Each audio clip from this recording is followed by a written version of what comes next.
عبدالعزیز بن ابی حازم نے بیان کیا، ان سے ان کے باپ ابو حازم سلمہ بن دینار نے اور ان سے سہل بن سعد رضی اللہ عنہ نے کہ نبی صلی اللہ علیہ وسلم بنو عمرو بن عوف قبا کے لوگوں میں ملاپ کرنے تشریف لائے، اور جب نماز کا وقت ہو گیا تو بلال رضی اللہ عنہ نے ابو بکر صدیق رضی اللہ عنہ سے کہا کہ نبی کریم صلی اللہ علیہ وسلم تو اب تک نہیں تشریف لائے، اس لیے اب آپ نماز پڑھائیے۔ انہوں نے فرمایا، اچھا اگر تمہاری خواہش ہے تو میں پڑھا دیتا ہوں۔ خیر بلال رضی اللہ عنہ نے تکبیر کہی، ابو بکر رضی اللہ عنہ آگے بڑھے اور نماز شروع کی۔ اتنے میں نبی کریم صلی اللہ علیہ وسلم تشریف لے آئے اور آپ صلی اللہ علیہ وسلم صفوں سے گزرتے ہوئے پہلی صف تک پہنچ گئے۔ لوگوں نے ہاتھ پر ہاتھ بجانا شروع کیا۔ سہل نے کہا کہ جانتے ہو تصفیح کیا ہے؟ یعنی تالیاں بجانا۔ اور ابو بکر رضی اللہ عنہ نماز میں کسی طرف بھی دھیان نہیں کیا کرتے تھے، لیکن جب لوگوں نے زیادہ تالیاں بجائیں تو آپ متوجہ ہوئے، کیا دیکھتے ہیں کہ نبی کریم صلی اللہ علیہ وسلم صفوں میں موجود ہیں۔ حضور صلی اللہ علیہ وسلم نے اشارے سے انہیں اپنی جگہ رہنے کے لیے کہا۔ اس پر ابو بکر رضی اللہ عنہ نے ہاتھ اٹھا کر اللہ کا شکر کیا اور الٹے پاؤں پیچھے آ گئے، اور نبی کریم صلی اللہ علیہ وسلم آگے بڑھ گئے، پس نماز پڑھائی۔ صحیح بخاری حدیث نمبر 1201۔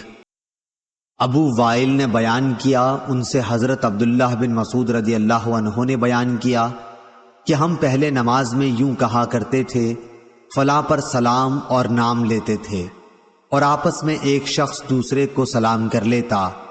نبی کریم صلی اللہ علیہ وسلم نے سن کر فرمایا، اس طرح کہا کرو۔ ترجمہ یعنی ساری تحیات، بندگیاں اور کورنشیں اور اچھی باتیں خاص اللہ ہی کے لیے ہیں، اور اے نبی آپ پر سلام ہو، اللہ کی رحمتیں اور اس کی برکتیں نازل ہوں، ہم پر سلام ہو اور اللہ کے سب نیک بندوں پر۔ میں گواہی دیتا ہوں کہ اللہ کے سوا کوئی معبود نہیں، اور گواہی دیتا ہوں کہ محمد صلی اللہ علیہ وسلم اس کے بندے اور رسول ہیں۔ اگر تم نے یہ پڑھ لیا تو گویا اللہ کے ان تمام صالح بندوں پر سلام پہنچا دیا جو آسمان اور زمین میں ہیں۔ صحیح بخاری حدیث نمبر 1202۔ زہری نے بیان کیا، ان سے ابو سلمہ نے اور ان سے ابو ہریرہ رضی اللہ عنہ نے کہ نبی کریم صلی اللہ علیہ وسلم نے فرمایا، نماز میں اگر کوئی بات پیش آ جائے تو مردوں کو سبحان اللہ کہنا اور عورتوں کو ہاتھ پر ہاتھ مار کر یعنی تالی بجا کر امام کو اطلاع دینی چاہیے۔ صحیح بخاری حدیث نمبر 1203۔ یحییٰ بلخی نے بیان کیا، کہا کہ ہم کو وکیع نے خبر دی، انہیں سفیان ثوری نے، انہیں ابو حازم سلمہ بن دینار نے اور انہیں سہل بن سعد رضی اللہ عنہ نے کہ نبی کریم صلی اللہ علیہ وسلم نے فرمایا، سبحان اللہ کہنا مردوں کے لیے ہے اور عورتوں کے لیے تالی بجانا۔ صحیح بخاری حدیث نمبر 1204۔ زہری نے بیان کیا کہ مجھے انس بن مالک رضی اللہ عنہ نے خبر دی کہ پیر کے روز مسلمان ابو بکر رضی اللہ عنہ کی اقتداء میں فجر کی نماز پڑھ رہے تھے کہ اچانک نبی کریم صلی اللہ علیہ وسلم حضرت عائشہ رضی اللہ عنہا کے حجرے کا پردہ ہٹائے ہوئے دکھائی دیے۔ آپ صلی اللہ علیہ وسلم نے دیکھا کہ صحابہ رضی اللہ عنہم صف باندھے کھڑے ہوئے ہیں۔ یہ دیکھ کر آپ صلی اللہ علیہ وسلم کھل کر مسکرا دیے۔ ابو بکر رضی اللہ عنہ الٹے پاؤں پیچھے ہٹے۔ انہوں نے سمجھا کہ نبی کریم صلی اللہ علیہ وسلم نماز کے لیے تشریف لائیں گے، اور مسلمان نبی کریم صلی اللہ علیہ وسلم کو دیکھ کر اس درجہ خوش ہوئے کہ نماز ہی توڑ ڈالنے کا ارادہ کر لیا، لیکن حضور صلی اللہ علیہ وسلم نے ہاتھ کے اشارے سے ہدایت کی کہ نماز پوری کرو۔ پھر آپ صلی اللہ علیہ وسلم نے پردہ ڈال دیا اور حجرے میں تشریف لے گئے۔ پھر اس دن آپ نے انتقال فرمایا صلی اللہ علیہ وسلم۔ صحیح بخاری حدیث نمبر 1205۔ جعفر بن ربیعہ نے بیان کیا، ان سے عبد الرحمن بن حرمز اعرج نے کہ حضرت ابو ہریرہ رضی اللہ عنہ نے بیان کیا کہ نبی کریم صلی اللہ علیہ وسلم نے فرمایا، بنی اسرائیل کی ایک عورت نے اپنے بیٹے کو پکارا، اس وقت وہ عبادت خانے میں تھا۔ ماں نے پکارا کہ اے جریج جریج، پس و پیش میں پڑ گیا اور دل میں کہنے لگا کہ اے اللہ، میں اب ماں کو دیکھوں یا نماز کو؟ پھر ماں نے پکارا کہ اے جریج، وہ اب بھی اس پس و پیش میں تھا کہ اے اللہ، میری ماں اور میری نماز۔ ماں نے پھر پکارا اے جریج، وہ اب بھی یہی سوچے جا رہا تھا، اے اللہ، میری ماں اور میری نماز۔ آخر ماں نے تنگ ہو کر بد دعا کی، اے اللہ، جریج کو موت نہ آئے جب تک وہ فاحشہ عورت کا چہرہ نہ دیکھ لے۔ جریج کی عبادت گاہ کے قریب ایک چرانے والی آیا کرتی تھی جو بکریاں چراتی تھی۔ اتفاق سے اس کے بچہ پیدا ہوا۔ لوگوں نے پوچھا کہ یہ کس کا بچہ ہے؟ اس نے کہا کہ جریج کا ہے۔ وہ ایک مرتبہ اپنی عبادت گاہ سے نکل کر میرے پاس رہا تھا۔ جریج نے پوچھا کہ وہ عورت کون ہے جس نے مجھ پر تہمت لگائی ہے کہ اس کا بچہ مجھ سے ہے؟ عورت بچے کو لے آئی تو انہوں نے بچے سے پوچھا کہ بچے، تمہارا باپ کون؟ بچہ بول پڑا کہ ایک بکری چرانے والا گڈریا میرا باپ ہے۔ صحیح بخاری حدیث نمبر 1206۔ ابو سلمہ نے کہا کہ مجھ سے معیقب بن ابی طلحہ صحابی رضی اللہ عنہ نے بیان کیا کہ رسول اللہ صلی اللہ علیہ وسلم نے ایک شخص سے جو ہر مرتبہ سجدہ کرتے ہوئے کنکریاں برابر کرتا تھا فرمایا، اگر ایسا کرنا ہے تو صرف ایک ہی بار کر۔ صحیح بخاری حدیث نمبر 1207۔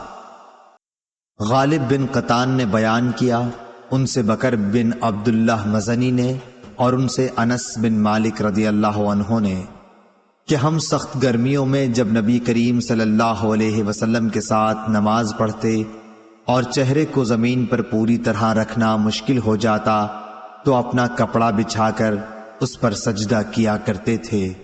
صحیح بخاری حدیث نمبر 1208۔ امام مالک رحمہ اللہ نے بیان کیا، ان سے ابو نضر سالم بن ابی امیہ نے، ان سے ابو سلمہ بن عبد الرحمن نے اور ان سے عائشہ رضی اللہ عنہا نے فرمایا کہ میں اپنا پاؤں نبی کریم صلی اللہ علیہ وسلم کے سامنے پھیلا لیتی تھی اور آپ نماز پڑھتے ہوتے۔ جب آپ صلی اللہ علیہ وسلم سجدہ کرنے لگتے تو آپ مجھے ہاتھ لگاتے، میں پاؤں سمیٹ لیتی، پھر جب آپ کھڑے ہو جاتے تو میں پھر پھیلا لیتی۔ صحیح بخاری حدیث نمبر 1209۔ محمد بن زیاد نے بیان کیا، ان سے ابو ہریرہ رضی اللہ عنہ نے نبی کریم صلی اللہ علیہ وسلم سے کہ آپ صلی اللہ علیہ وسلم نے ایک مرتبہ ایک نماز پڑھی، پھر فرمایا کہ میرے سامنے ایک شیطان آ گیا اور کوشش کرنے لگا کہ میری نماز توڑ دے، لیکن اللہ تعالیٰ نے اس کو میرے قابو میں کر دیا۔ میں نے اس کا گلا گھونٹا یا اس کو دھکیل دیا۔ آخر میں میرا ارادہ ہوا کہ اسے مسجد کے ایک ستون سے باندھ دوں اور جب صبح ہو تم بھی دیکھو، لیکن مجھے سلیمان علیہ السلام کی دعا یاد آ گئی، اے اللہ، مجھے ایسی سلطنت عطا کیجئے جو میرے بعد کسی اور کو نہ ملے۔ اس لیے میں نے اسے چھوڑ دیا اور اللہ تعالیٰ نے اسے ذلت کے ساتھ بھگا دیا۔ اس کے بعد نضر بن شمیل نے کہا کہ زعتہ زال سے ہے، جس کے معنی ہے کہ میں نے اس کا گلا گھونٹ دیا، اور دعتہ اللہ تعالیٰ کے اس قول سے لیا گیا ہے یوم یدعون، جس کے معنی ہیں قیامت کے دن وہ دوزخ کی طرف دھکیلے جائیں گے۔ درست پہلا ہی لفظ ہے، البتہ شعبہ نے اسی طرح عین اور تا کی تشدید کے ساتھ بیان کیا ہے۔ صحیح بخاری حدیث نمبر 1210۔ آدم بن ابی ایاس نے بیان کیا، کہا کہ ہم سے شعبہ نے بیان کیا، ان سے ارزق بن قیس نے بیان کیا، کہا کہ ہم اہواز میں جو کئی بستیاں ہیں بصرہ اور ایران کے بیچ میں خارجیوں سے جنگ کر رہے تھے۔ ایک بار میں نہر کے کنارے بیٹھا تھا، اتنے میں ایک شخص ابو برزہ صحابی رضی اللہ عنہ آیا اور نماز پڑھنے لگا۔ کیا دیکھتا ہوں کہ ان کے گھوڑے کی لگام ان کے ہاتھ میں ہے۔ اچانک گھوڑا ان سے چھوٹ کر بھاگنے لگا تو وہ بھی اس کا پیچھا کرنے لگے۔ شعبہ نے کہا یہ ابو برزہ اسلمی رضی اللہ عنہ تھے۔ یہ دیکھ کر خوارج میں سے ایک شخص کہنے لگا اے اللہ اس شیخ کا ناس کر۔ جب وہ شیخ واپس لوٹے تو فرمایا کہ میں نے تمہاری باتیں سن لی ہیں، اور تم کیا چیز ہو؟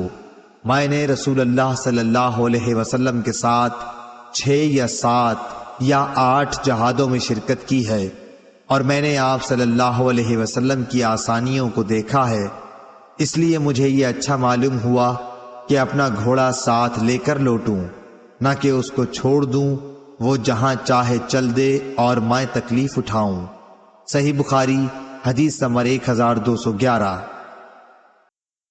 یونس نے خبر دی، انہیں ظاہری نے، ان سے عروہ نے بیان کیا کہ حضرت عائشہ رضی اللہ عنہا نے بتلایا کہ جب سورج گرہن لگا تو نبی کریم صلی اللہ علیہ وسلم نماز کے لیے کھڑے ہوئے اور ایک لمبی سورت پڑھی، پھر رکوع کیا اور بہت لمبا رکوع کیا، پھر سر اٹھایا، اس کے بعد دوسری سورت شروع کر دی، پھر رکوع کیا اور رکوع پورا کر کے اس رکعت کو ختم کیا اور سجدے میں گئے۔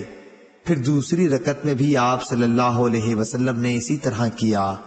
نماز سے فارغ ہو کر آپ نے فرمایا کہ سورج اور چاند اللہ کی نشانیوں میں سے 2 نشانیاں ہیں، اس لیے جب تم ان میں گرہن دیکھو تو نماز شروع کر دو جب تک کہ یہ صاف ہو جائے۔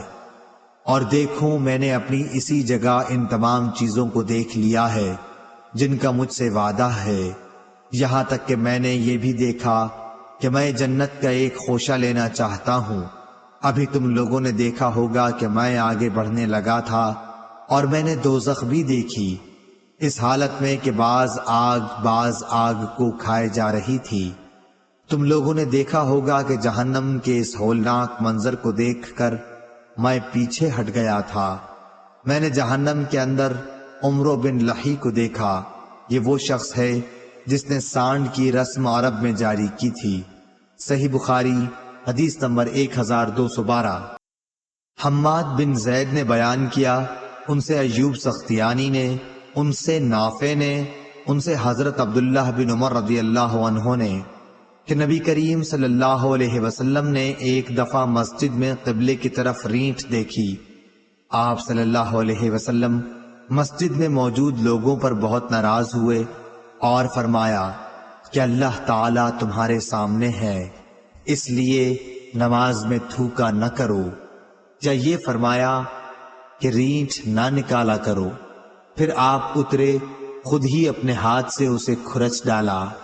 ابن عمر رضی اللہ عنہ نے کہا کہ جب کسی کو تھوکنا ہی ضروری ہو تو اپنی بائیں طرف تھوک لے۔ صحیح بخاری حدیث نمبر 1213۔ قتادہ انس بن مالک رضی اللہ عنہ سے روایت کرتے تھے کہ نبی کریم صلی اللہ علیہ وسلم نے فرمایا کہ جب تم میں سے کوئی نماز میں ہو تو وہ اپنے رب سے سرگوشی کرتا ہے، اس لیے اس کو سامنے نہ تھوکنا چاہیے اور نہ دائیں طرف، البتہ بائیں طرف اپنے قدم کے نیچے تھوک لے۔ صحیح بخاری حدیث نمبر 1214۔ سہل بن سعد رضی اللہ عنہ نے بتلایا کہ لوگ نبی کریم صلی اللہ علیہ وسلم کے ساتھ نماز اس طرح پڑھتے کہ تہبند چھوٹے ہونے کی وجہ سے انہیں اپنی گردنوں سے باندھے رکھتے، اور عورتوں کو جو مردوں کے پیچھے جماعت میں شریک رہتی تھیں کہہ دیا جاتا کہ جب تک مرد پوری طرح سمٹ کر نہ بیٹھ جائیں تم اپنے سر سجدے سے نہ اٹھانا۔ صحیح بخاری حدیث نمبر 1215۔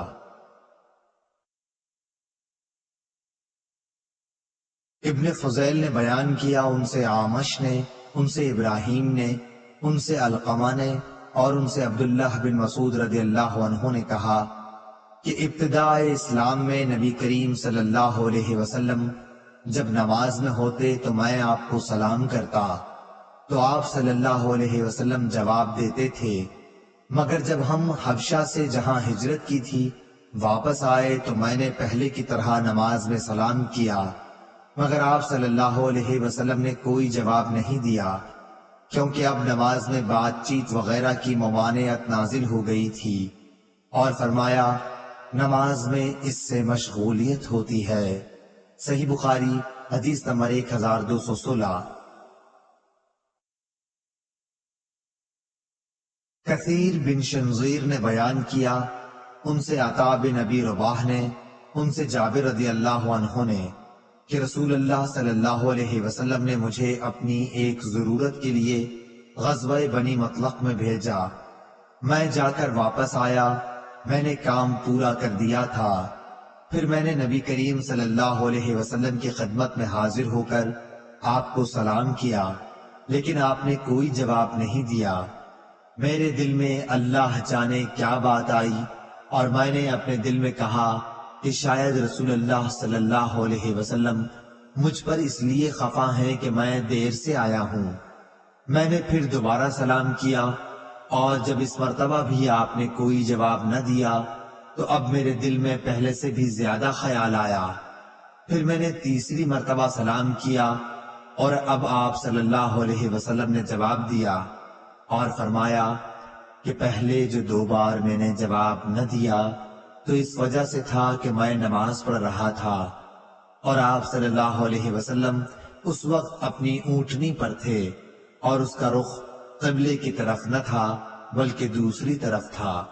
صحیح بخاری حدیث نمبر 1217۔ عبدالعزیز بن ابی حازم نے بیان کیا، ان سے ابو حام سلمہ بن دینار نے، اور ان سے سہل بن سعد رضی اللہ عنہ نے، کہ رسول اللہ صلی اللہ علیہ وسلم کو یہ خبر پہنچی کہ قبا کے قبیلہ بن عمرو بن عوف میں کوئی جھگڑا ہو گیا ہے۔ اس لیے آپ صلی اللہ علیہ وسلم کئی اصحاب کو ساتھ لے کر ان میں ملاپ کرانے کے لیے تشریف لے گئے۔ وہاں آپ صلی اللہ علیہ وسلم صلح صفائی کے لیے ٹھہر گئے۔ ادھر نماز کا وقت ہو گیا تو بلال رضی اللہ عنہ نے حضرت ابو بکر صدیق رضی اللہ عنہ سے کہا کہ رسول اللہ صلی اللہ علیہ وسلم نہیں آئے اور نماز کا وقت ہو گیا، تو کیا آپ لوگوں کو نماز پڑھائیں گے؟ آپ نے جواب دیا کہ ہاں، اگر تم چاہتے ہو تو پڑھا دوں گا۔ چنانچہ بلال رضی اللہ عنہ نے تکبیر کہی اور ابو بکر نے آگے بڑھ کر نیت باندھ لی۔ اتنے میں رسول اللہ صلی اللہ علیہ وسلم بھی تشریف لے آئے، اور صفوں سے گزرتے ہوئے آپ پہلی صف میں آ کھڑے ہوئے۔ لوگوں نے ہاتھ پر ہاتھ مارنے شروع کر دیے۔ سہل رضی اللہ عنہ نے کہا، تصفیح کے معنی تصفیق کے ہیں۔ آپ نے بیان کیا کہ ابو بکر رضی اللہ عنہ نماز میں کسی طرف متوجہ نہیں ہوتے تھے، لیکن جب لوگوں نے بہت دستکیں دی تو انہوں نے دیکھا کہ رسول اللہ صلی اللہ علیہ وسلم کھڑے ہیں۔ حضور اکرم صلی اللہ علیہ وسلم نے اشارے سے ابو بکر کو نماز پڑھانے کے لیے کہا۔ اس پر ابو بکر رضی اللہ عنہ نے ہاتھ اٹھا کر اللہ تعالیٰ کا شکر ادا کیا، اور پھر الٹے پاؤں پیچھے کی طرف چلے آئے اور صف میں کھڑے ہو گئے، اور رسول اللہ صلی اللہ علیہ وسلم نے آگے بڑھ کر نماز پڑھائی۔ نماز سے فارغ ہو کر آپ صلی اللہ علیہ وسلم لوگوں کی طرف متوجہ ہوئے اور فرمایا کہ لوگوں، یہ کیا بات ہے کہ جب نماز میں کوئی بات پیش آتی ہے تو تم تالیاں بجانے لگتے ہو؟ یہ مسئلہ تو عورتوں کے لیے ہے۔ تمہیں اگر نماز میں کوئی حادثہ پیش آئے تو سبحان اللہ کہا کرو۔ اس کے بعد آپ صلی اللہ علیہ وسلم ابو بکر رضی اللہ عنہ کی طرف متوجہ ہوئے اور فرمایا کہ ابو بکر، میرے کہنے کے باوجود تم نے نماز کیوں نہیں پڑھائی؟ ابو بکر رضی اللہ عنہ نے عرض کیا کہ ابو قحافہ کے بیٹے کو زیب نہیں دیتا کہ رسول اللہ صلی اللہ علیہ وسلم کی موجودگی میں نماز پڑھائے۔ صحیح بخاری حدیث نمبر 1218۔ حماد بن زید نے بیان کیا، ان سے ایوب سختیانی نے، ان سے محمد بن سیرین نے، اور ان سے ابو ہریرہ رضی اللہ عنہ نے کہ نماز میں کمر پر ہاتھ رکھنے سے منع کیا گیا تھا۔ ہشام اور ابو ہلال محمد بن سلیم نے ابن سیرین سے اس حدیث کو روایت کیا ان سے ابو ہریرہ رضی اللہ عنہ نے اور ان سے نبی کریم صلی اللہ علیہ وسلم نے۔ صحیح بخاری حدیث نمبر 1219۔ یحییٰ بن سعید قطان نے بیان کیا، ان سے ہشام بن حسان فردوسی نے بیان کیا، ان سے محمد بن سیرین نے بیان کیا، اور ان سے ابو ہریرہ رضی اللہ عنہ نے، کیا حضرت صلی اللہ علیہ وسلم نے کمر پر ہاتھ رکھ کر نماز پڑھنے سے منع فرمایا؟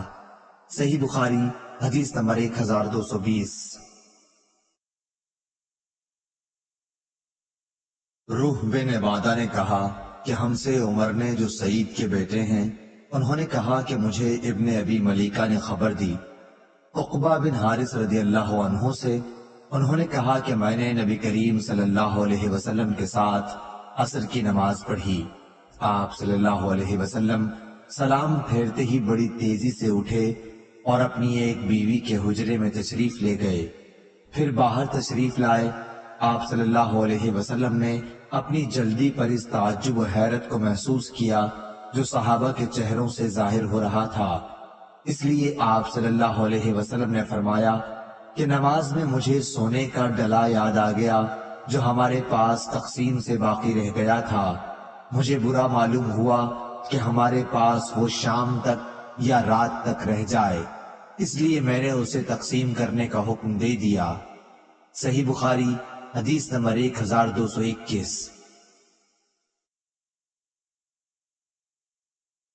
یحییٰ بن بکیر نے بیان کیا، کہا کہ ہم سے لیث نے، ان سے جعفر بن ربیعہ نے، اور ان سے اعرج نے، اور ان سے حضرت ابو ہریرہ رضی اللہ عنہ نے کہ رسول اللہ صلی اللہ علیہ وسلم نے فرمایا کہ جب نماز کے لیے اذان دی جاتی ہے تو شیطان پیٹھ موڑ کر ریا خارج کرتا ہوا بھاگتا ہے تاکہ اذان نہ سن سکے۔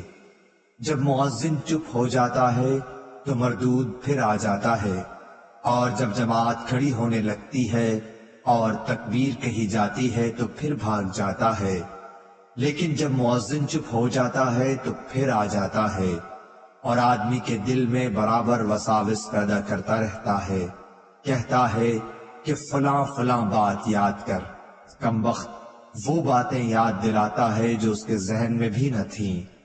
اس طرح نمازی کو یہ بھی یاد نہیں رہتا کہ اس نے کتنی رکعتیں پڑھی ہیں۔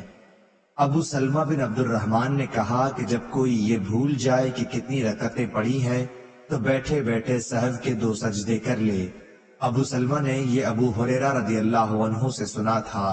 صحیح بخاری حدیث نمبر 1222۔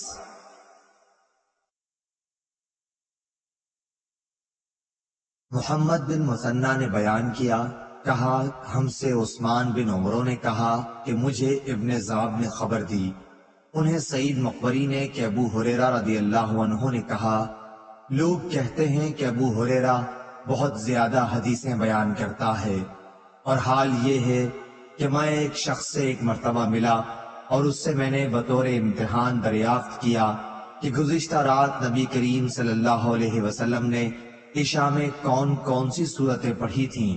اس نے کہا کہ مجھے نہیں معلوم۔ میں نے پوچھا کہ تم نماز میں شریک تھے؟ کہا کہ ہاں تھا۔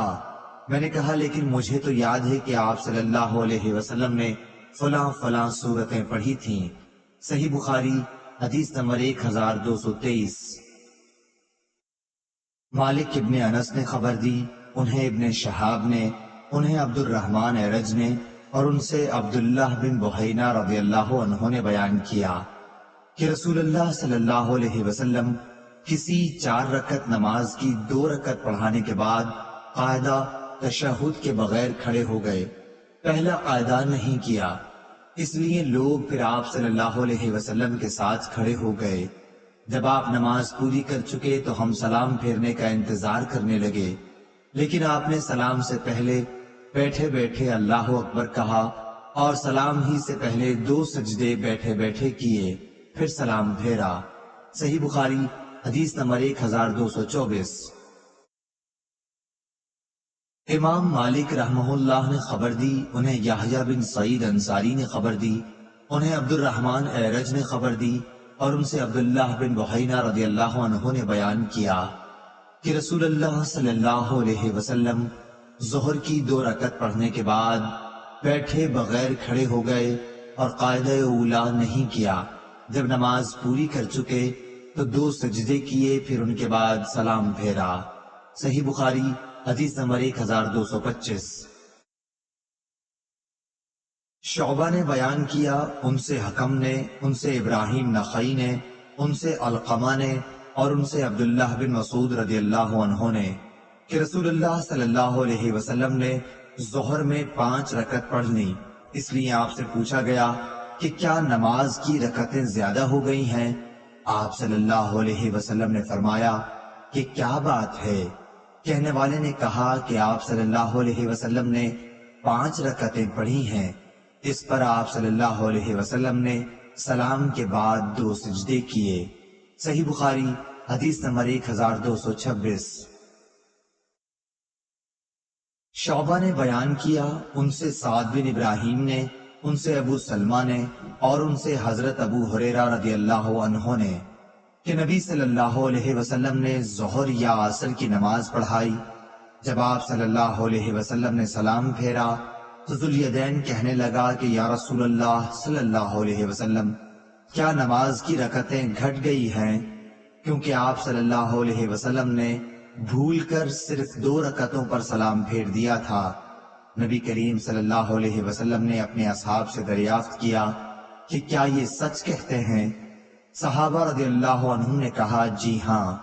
تب نبی کریم صلی اللہ علیہ وسلم نے 2 رکعت اور پڑھائیں، پھر 2 سجدے کیے۔ سعد نے بیان کیا کہ عروہ بن زبیر کو میں نے دیکھا کہ آپ نے مغرب کی 2 رکعتیں پڑھ کر سلام پھیر دیا اور باتیں بھی کی، پھر باقی 1 رکعت پڑھی اور 2 سجدے کیے، اور فرمایا کہ نبی کریم صلی اللہ علیہ وسلم نے اسی طرح کیا تھا۔ صحیح بخاری حدیث نمبر 1227۔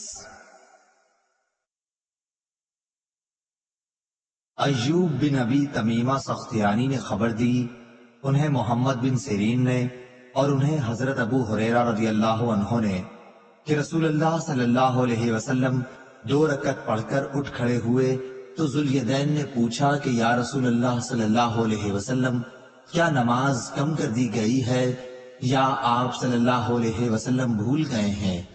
رسول اللہ صلی اللہ علیہ وسلم نے لوگوں سے پوچھا کہ کیا ذوالیدین سچ کہتے ہیں؟ لوگوں نے کہا جی ہاں۔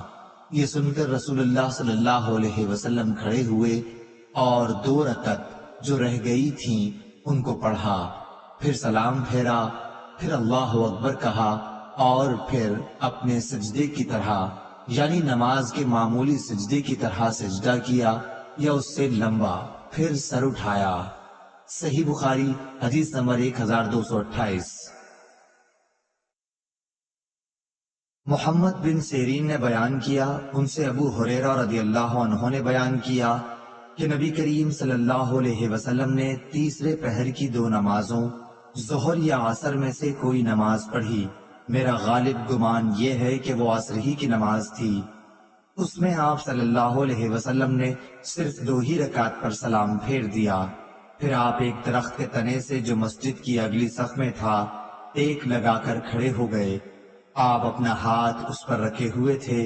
حاضرین میں ابو بکر اور عمر رضی اللہ عنہ بھی موجود تھے، لیکن انہیں بھی کچھ کہنے کی ہمت نہیں ہوئی۔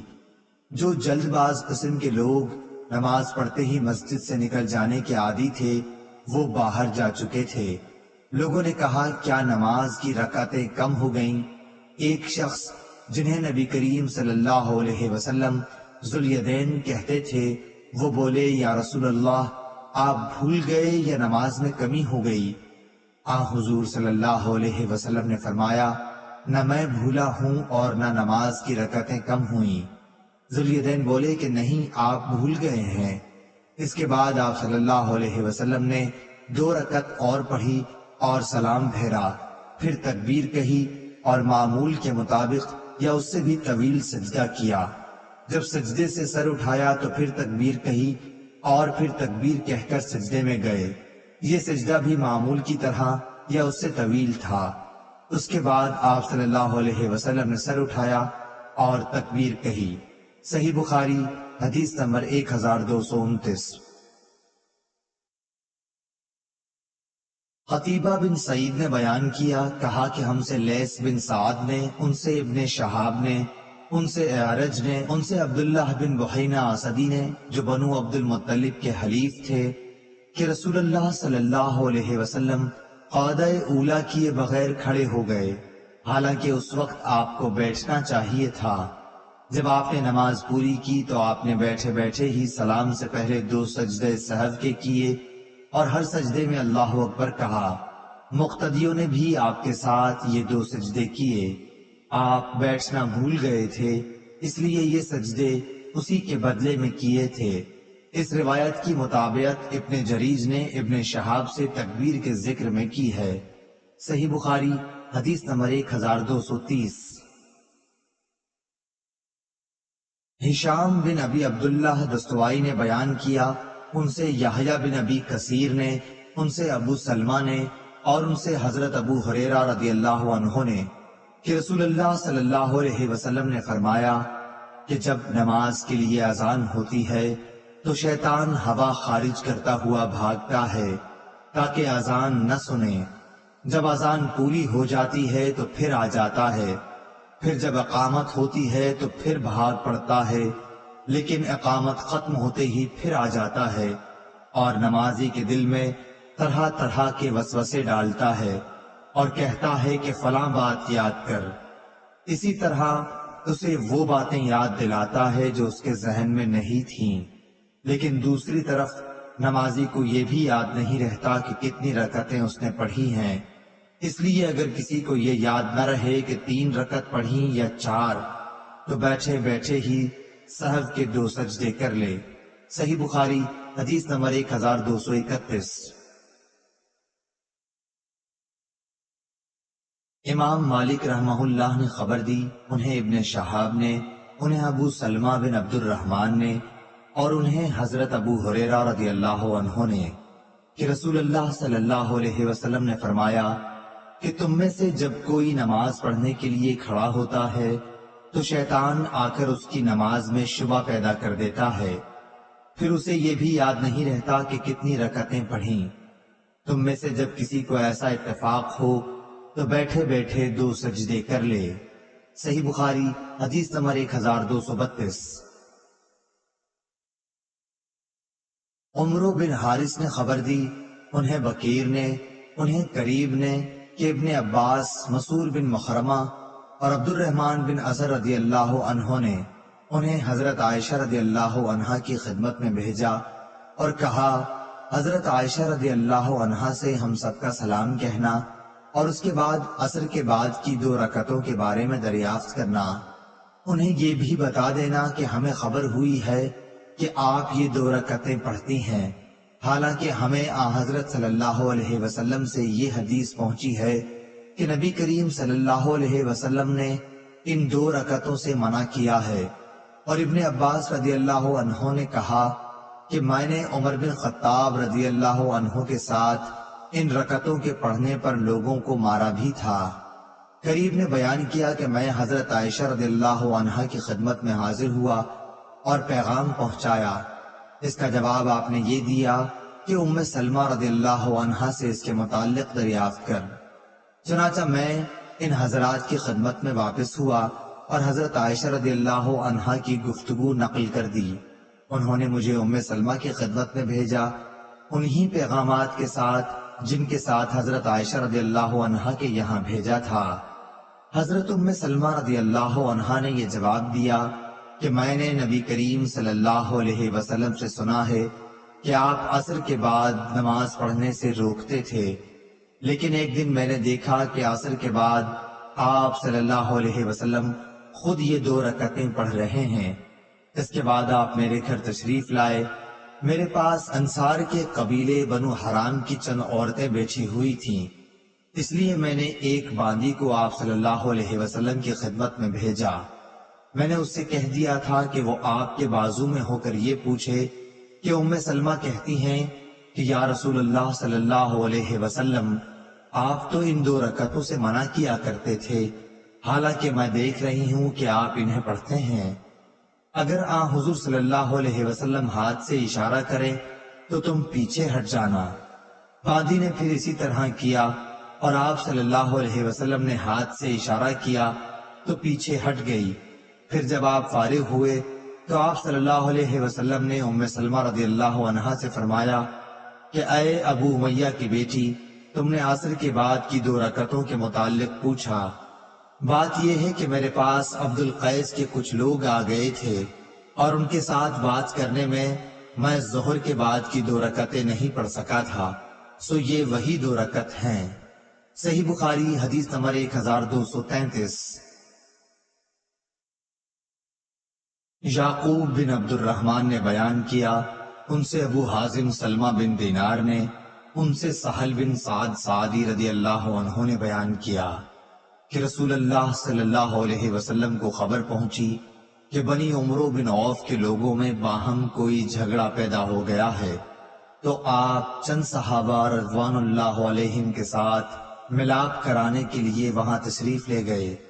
رسول اللہ صلی اللہ علیہ وسلم ابھی مشغول ہی تھے کہ نماز کا وقت ہو گیا، اس لیے بلال رضی اللہ عنہ نے حضرت ابو بکر رضی اللہ عنہ سے کہا کہ رسول اللہ صلی اللہ علیہ وسلم ابھی تک تشریف نہیں لائے، ادھر نماز کا وقت ہو گیا ہے، کیا آپ لوگوں کی امامت کریں گے؟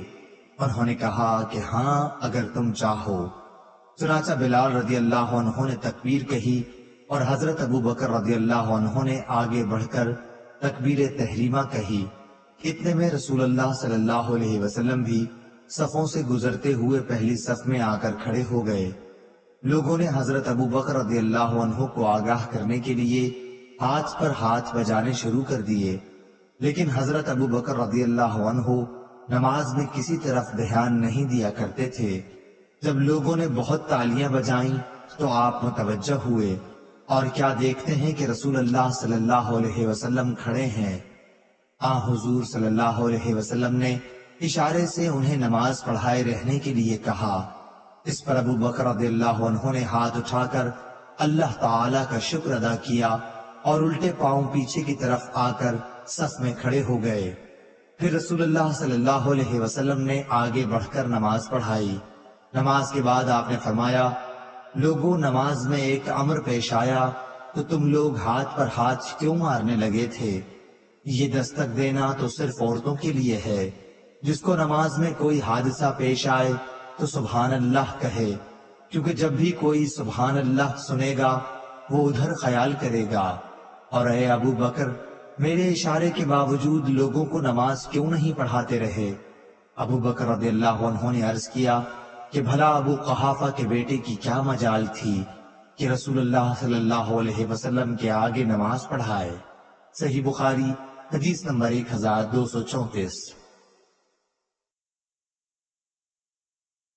عبداللہ بن وہب نے بیان کیا، ان سے سفیان سوری نے، ان سے ہشام بن عروہ نے، ان سے فاطمہ بنت منذر نے اور ان سے اسماء بنت ابی بکر رضی اللہ عنہ نے بیان کیا نے بیان کیا کہ میں حضرت عائشہ رضی اللہ عنہا کے پاس گئی، اس وقت وہ کھڑی نماز پڑھ رہی تھیں، لوگ بھی کھڑے نماز پڑھ رہے تھے۔ میں نے پوچھا کہ کیا بات ہوئی، تو انہوں نے سر سے آسمان کی طرف اشارہ کیا۔ میں نے پوچھا کہ کیا کوئی نشانی ہے، تو انہوں نے اپنے سر کے اشارے سے کہا کہ ہاں۔ صحیح بخاری حدیث نمبر 1235۔ امام مالک نے بیان کیا، ان سے ہشام نے، ان سے ان کے باپ عروہ بن زبیر نے اور ان سے نبی کریم صلی اللہ علیہ وسلم کی زوجہ مطہرہ حضرت عائشہ صدیقہ رضی اللہ عنہا نے بیان کیا کہ رسول اللہ صلی اللہ علیہ وسلم بیمار تھے، اس لیے آپ صلی اللہ علیہ وسلم نے گھر ہی میں بیٹھ کر نماز پڑھی۔ لوگوں نے آپ کے پیچھے کھڑے ہو کر نماز پڑھی، لیکن آپ صلی اللہ علیہ وسلم نے انہیں بیٹھنے کا اشارہ کیا اور نماز کے بعد فرمایا کہ امام اس لیے ہے کہ اس کی پیروی کی جائے، اس لیے جب وہ رکوع کرے تو تم بھی رکوع کرو، اور جب وہ سر اٹھائے تو تم بھی سر اٹھاؤ۔ صحیح بخاری حدیث نمبر 1236۔ موسیٰ بن اسماعیل نے بیان کیا، کہا کہ ہم سے مہدی بن میمون نے، کہا ہم سے واصل بن حیان احدب کبڑے نے، ان سے معرور بن سوید نے بیان کیا، اور ان سے حضرت ابو ذر غفاری رضی اللہ عنہ نے کہ رسول اللہ صلی اللہ علیہ وسلم نے فرمایا کہ خواب میں میرے پاس میرے رب کا ایک آنے والا فرشتہ آیا، اس نے مجھے خبر دی، یا آپ صلی اللہ علیہ وسلم نے یہ فرمایا کہ اس نے مجھے خوشخبری دی کہ میری امت میں سے جو کوئی اس حال میں مرے کہ اللہ تعالی کے ساتھ اس نے کوئی شریک نہ ٹھہرایا ہو تو وہ جنت میں جائے گا۔ اس پر میں نے پوچھا اگرچہ اس نے زنا کیا ہو، اگرچہ اس نے چوری کی ہو، تو رسول اللہ صلی اللہ علیہ وسلم نے فرمایا کہ ہاں، اگرچہ زنا کیا ہو، اگرچہ چوری کی ہو۔ صحیح بخاری حدیث نمبر 1237۔ اعمش نے بیان کیا، کہا کہ ہم سے شفیق بن سلمہ نے بیان کیا، اور ان سے عبداللہ بن مسعود رضی اللہ عنہ نے کہ نبی کریم صلی اللہ علیہ وسلم نے فرمایا کہ جو شخص اس حالت میں مرے کہ کسی کو اللہ کا شریک ٹھہراتا تھا تو وہ جہنم میں جائے گا، اور میں یہ کہتا ہوں کہ جو اس حال میں مرا کہ اللہ کا کوئی شریک نہ ٹھہراتا ہو وہ جنت میں جائے گا۔ صحیح بخاری حدیث نمبر 1238۔ شعبہ نے بیان کیا، ان سے اشعث بن ابی شعشع نے، انہوں نے کہا کہ میں نے معاویہ بن سوید بن مقرن سے سنا، وہ برا بن عازب رضی اللہ عنہ سے نقل کرتے تھے کہ ہمیں نبی کریم صلی اللہ علیہ وسلم نے 7 کاموں کا حکم دیا اور 7 کاموں سے روکا۔ ہمیں آپ صلی اللہ علیہ وسلم نے حکم دیا تھا جنازے کے ساتھ چلنے، مریض کی مزاج پرسی، دعوت قبول کرنے، مظلوم کی مدد کرنے کا، قسم پوری کرنے، سلام کے جواب دینے، چھینک پر یرحمک اللہ کہنے کا، اور آپ صلی اللہ علیہ وسلم نے ہمیں منع کیا تھا چاندی کے برتن استعمال میں لانے سے، سونے کی انگوٹھی پہننے سے، ریشم اور دباج کے کپڑوں کے پہننے سے، قصی سے، استبرق سے۔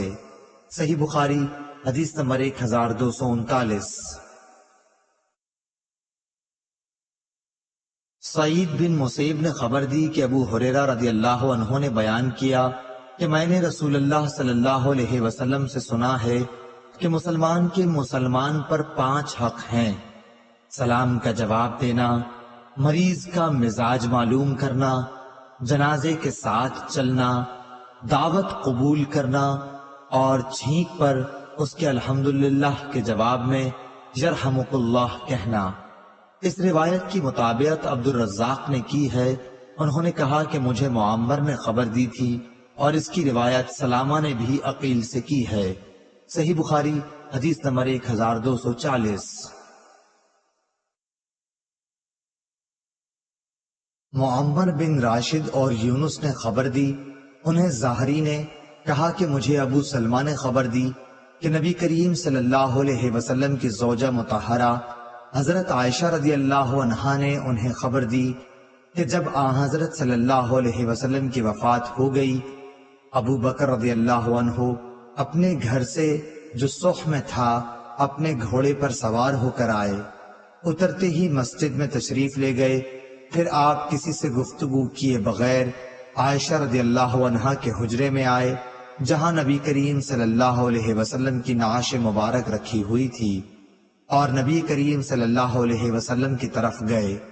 حضور اکرم صلی اللہ علیہ وسلم کو برد حبرہ یمن کی بنی ہوئی دھاری دیا گیا تھا۔ پھر آپ نے حضور صلی اللہ علیہ وسلم کا چہرہ مبارک کھولا اور جھک کر اس کا بوسہ لیا اور رونے لگے۔ آپ نے کہا، میرے ماں باپ آپ پر قربان ہوں، اے اللہ کے نبی، اللہ تعالیٰ 2 موتیں آپ پر کبھی جمع نہیں کرے گا سوائے ایک موت کے جو آپ کے مقدر میں تھی، سو آپ وفات پا چکے۔ صحیح بخاری حدیث نمبر 1241 1242۔ لیث بن سعد نے کہا، ان سے عقیل نے، ان سے ابن شہاب نے، انہوں نے فرمایا کہ مجھے خارجہ بن زید بن ثابت نے خبر دی کہ امام العلا انصار کی ایک عورت نے، جنہوں نے نبی کریم صلی اللہ علیہ وسلم سے بیعت کی تھی، نے خبر دی کہ مہاجرین قرعہ ڈال کر انصار میں بانٹ دیے گئے۔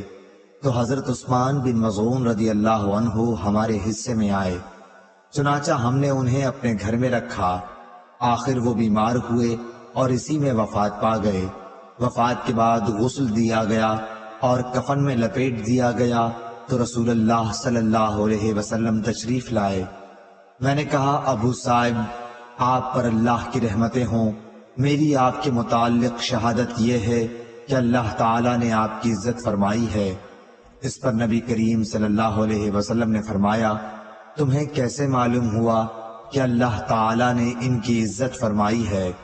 میں نے کہا، یا رسول اللہ، میرے ماں باپ آپ پر قربان ہوں، پھر کس کی اللہ تعالیٰ عزت افزائی کرے گا؟ آپ نے فرمایا، اس میں شبہ نہیں کہ ان کی موت آ چکی، قسم اللہ کی میں بھی ان کے لیے خیر ہی کی امید رکھتا ہوں، لیکن واللہ مجھے خود اپنے متعلق بھی معلوم نہیں کہ میرے ساتھ کیا معاملہ ہوگا، حالانکہ میں اللہ کا رسول ہوں۔ ام العلا نے کہا کہ خدا کی قسم، اب میں کبھی کسی کے متعلق اس طرح کی گواہی نہیں دوں گی۔ صحیح بخاری حدیث نمبر 1243۔ شعبہ نے بیان کیا، انہوں نے کہا کہ میں نے محمد بن منقدر سے سنا، انہوں نے کہا کہ میں نے جابر بن عبداللہ رضی اللہ عنہ سے سنا، انہوں نے کہا کہ جب میرے والد شہید کر دیے گئے تو میں ان کے چہرے پر پڑا ہوا کپڑا کھولتا اور روتا تھا۔ دوسرے لوگ تو مجھے اس سے روکتے تھے، لیکن نبی کریم صلی اللہ علیہ وسلم کچھ نہیں کہہ رہے تھے۔ آخر میری چچی فاطمہ رضی اللہ عنہا بھی رونے لگی تو نبی کریم صلی اللہ علیہ وسلم نے فرمایا کہ تم لوگ رو یا چپ رہو، جب تک تم لوگ میت کو اٹھاتے نہیں، ملائکہ تو برابر اس پر اپنے پروں کا سایہ کیے ہوئے ہیں۔ اس روایت کی مطابق شعبہ کے ساتھ ابن جریج نے کی، انہیں ابن منقدر نے خبر دی اور انہوں نے جابر رضی اللہ عنہ سے سنا۔ صحیح بخاری حدیث نمبر 1244۔ مالک نے بیان کیا، ان سے ابن شہاب نے، ان سے سعید بن مسیب نے، ان سے ابو ہریرہ رضی اللہ عنہ نے کہ رسول اللہ صلی اللہ علیہ وسلم نے نجاشی کی وفات کی خبر اسی دن دی جس دن اس کی وفات ہوئی تھی۔ پھر آپ نماز پڑھنے کی جگہ گئے اور لوگوں کے ساتھ صف باندھ کر جنازے کی نماز میں 4 تکبیریں کہیں۔ صحیح بخاری حدیث نمبر 1245۔ عبد الوارث نے بیان کیا، ان سے ایوب نے، ان سے حمید بن ہلال نے اور ان سے انس بن مالک رضی اللہ عنہ نے کہ نبی کریم صلی اللہ علیہ وسلم نے فرمایا کہ زید رضی اللہ عنہ نے جھنڈا سنبھالا لیکن وہ شہید ہو گئے، پھر جعفر رضی اللہ عنہ نے سنبھالا اور وہ بھی شہید ہو گئے، پھر عبداللہ بن رواحہ رضی اللہ عنہ نے سنبھالا اور وہ بھی شہید ہو گئے۔ اس وقت رسول اللہ صلی اللہ علیہ وسلم کی آنکھوں میں آنسو بہ رہے تھے۔ آپ نے فرمایا، اور پھر خالد بن ولید رضی اللہ عنہ نے خود اپنے طور پر جھنڈا اٹھا لیا اور ان کو فتح حاصل ہوئی۔ صحیح بخاری حدیث نمبر 1246۔ ابو معاویہ نے خبر دی، انہیں ابو اسحاق شیبانی نے، انہیں شعبی نے، ان سے ابن عباس رضی اللہ عنہ نے فرمایا کہ ایک شخص کی وفات ہو گئی، رسول اللہ صلی اللہ علیہ وسلم اس کی عیادت کو جایا کرتے تھے، چونکہ ان کا انتقال رات میں ہوا تھا، اس لیے رات ہی میں لوگوں نے انہیں دفن کر دیا، اور جب صبح ہوئی تو آن حضور صلی اللہ علیہ وسلم کو خبر دی۔ آپ صلی اللہ علیہ وسلم نے فرمایا کہ جنازہ تیار ہوتے وقت مجھے بتانے میں کیا رکاوٹ تھی؟ لوگوں نے کہا کہ رات تھی اور اندھیرا بھی تھا، اس لیے ہم نے مناسب نہیں سمجھا کہ کہیں آپ کو تکلیف ہو۔ پھر آن حضور صلی اللہ علیہ وسلم اس کی قبر پر تشریف لائے اور نماز پڑھی۔ صحیح بخاری حدیث نمبر 1247۔ ابو معمر نے بیان کیا، کہا کہ ہم سے عبد الوارث نے، ان سے عبد العزیز نے، اور ان سے انس رضی اللہ عنہ نے کہ نبی کریم صلی اللہ علیہ وسلم نے فرمایا کہ کسی مسلمان کے اگر 3 بچے مر جائیں جو بلوغت کو نہ پہنچے ہوں تو اللہ تعالیٰ اس رحمت کے نتیجے میں جو ان بچوں سے وہ رکھتا ہے، مسلمان بچے کے باپ اور ماں کو بھی جنت میں داخل کرے گا۔ صحیح بخاری حدیث نمبر 1248۔ مسلم بن ابراہیم نے بیان کیا، کہا کہ ہم سے شعبہ نے، ان سے عبد الرحمن بن عبداللہ سبحانی نے، ان سے ذکوان نے، اور ان سے حضرت ابو سعید خدری رضی اللہ عنہ نے کہ عورتوں نے نبی کریم صلی اللہ علیہ وسلم سے درخواست کی کہ ہمیں بھی نصیحت کرنے کے لیے آپ صلی اللہ علیہ وسلم ایک دن خاص فرما دیجئے۔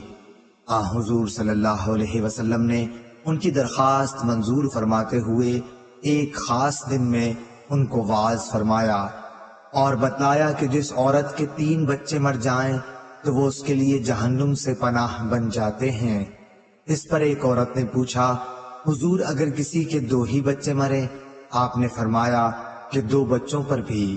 صحیح بخاری حدیث نمبر 1249۔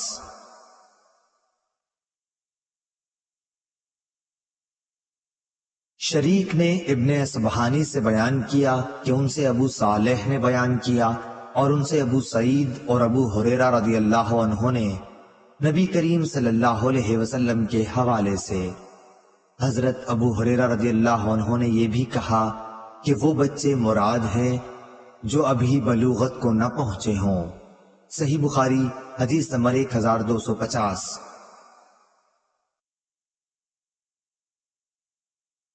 علی نے بیان کیا، ان سے سفیان نے، انہوں نے کہا کہ میں نے زہری سے سنا، انہوں نے سعید بن مسیب سے سنا، اور انہوں نے ابو ہریرہ رضی اللہ عنہ سے کہ نبی کریم صلی اللہ علیہ وسلم نے فرمایا کہ کسی کے اگر 3 بچے مر جائیں تو وہ دوزخ میں نہیں جائے گا، اور اگر جائے گا بھی تو صرف قسم پوری کرنے کے لیے۔ ابو عبداللہ امام بخاری رحمہ اللہ فرماتے ہیں، قرآن کی آیت یہ ہے، تم میں سے ہر ایک کو دوزخ کے اوپر سے گزرنا ہوگا۔ صحیح بخاری حدیث نمبر 1251۔ آدم بن ابی ایاس نے بیان کیا، کہا کہ ہم سے شعبہ نے بیان کیا، کہا کہ ہم سے ثابت نے اور ان سے انس بن مالک رضی اللہ عنہ نے کہ نبی کریم صلی اللہ علیہ وسلم ایک عورت کے پاس سے گزرے جو ایک قبر پر بیٹھی ہوئی رو رہی تھی۔ آپ صلی اللہ علیہ وسلم نے اس سے فرمایا کہ خدا سے ڈر اور صبر کر۔ صحیح بخاری حدیث نمبر 1252۔ امام مالک نے بیان کیا، ان سے ایوب سختیانی نے اور ان سے محمد بن سیرین نے، ان سے ام عطیہ انصاریہ رضی اللہ عنہا نے بیان کیا کہ جب رسول اللہ صلی اللہ علیہ وسلم کی بیٹی زینب یا ام کلثوم رضی اللہ عنہا کی وفات ہوئی، آپ وہاں تشریف لائے اور فرمایا کہ 3 یا 5 مرتبہ غسل دے دو، اور اگر مناسب سمجھو تو اس سے بھی زیادہ دے سکتی ہو۔ غسل کے پانی میں بیری کے پتے ملا لو اور آخر میں کافور، یا یہ کہا کہ کچھ کافور کا استعمال کر لینا، اور غسل سے فارغ ہونے پر مجھے خبر دے دینا۔ چنانچہ ہم نے جب غسل دے لیا تو آپ صلی اللہ علیہ وسلم کو خبر دے دی۔ آپ صلی اللہ علیہ وسلم نے ہمیں اپنا ازار دیا اور فرمایا کہ اس سے ان کی قمیض بنا دو۔ آپ کی مراد اپنے ازار سے تھی۔ صحیح بخاری حدیث نمبر 1253۔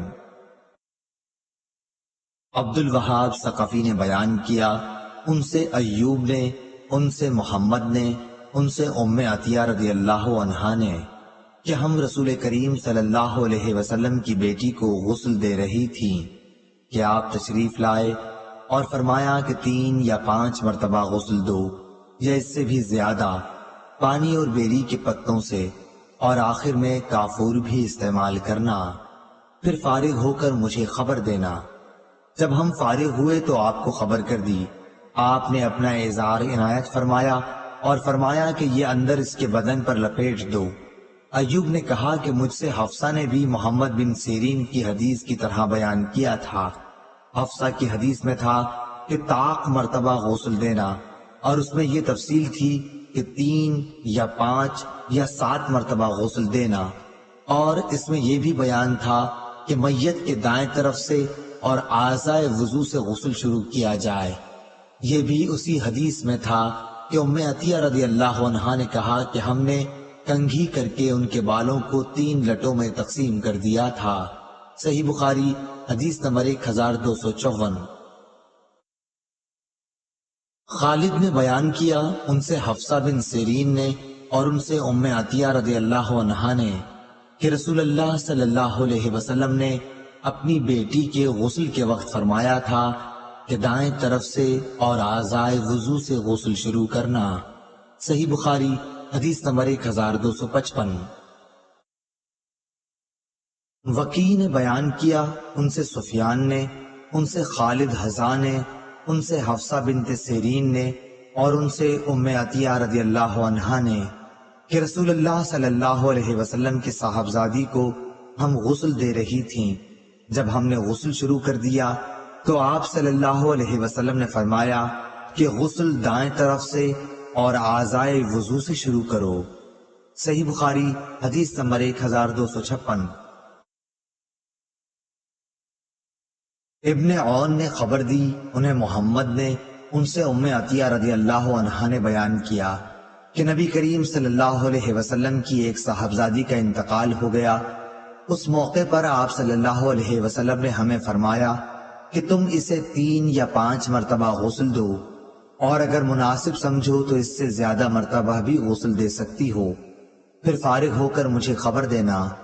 چنانچہ جب ہم غسل دے چکی تو آپ کو خبر دی، اور آپ صلی اللہ علیہ وسلم نے اپنا ازار عنایت فرمایا اور فرمایا کہ اسے اس کے بدن سے لپیٹ دو۔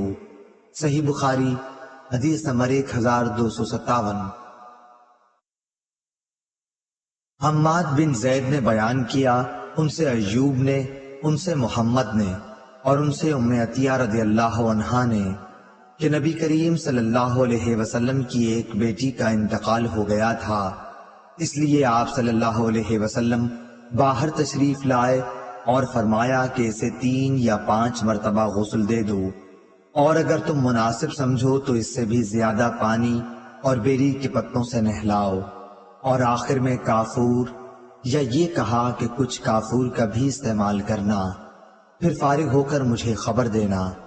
ام عطیہ رضی اللہ عنہا نے بیان کیا کہ جب ہم فارغ ہوئے تو ہم نے کہلا بھجوایا، آپ نے اپنا تہبند ہمیں دیا اور فرمایا کہ اسے اندر جسم پر لپیٹ دو۔ ایوب نے حفصہ بنت سیرین سے روایت کی، ان سے ام عطیہ رضی اللہ عنہا نے اسی طرح حدیث بیان کی۔ صحیح بخاری حدیث نمبر 1258۔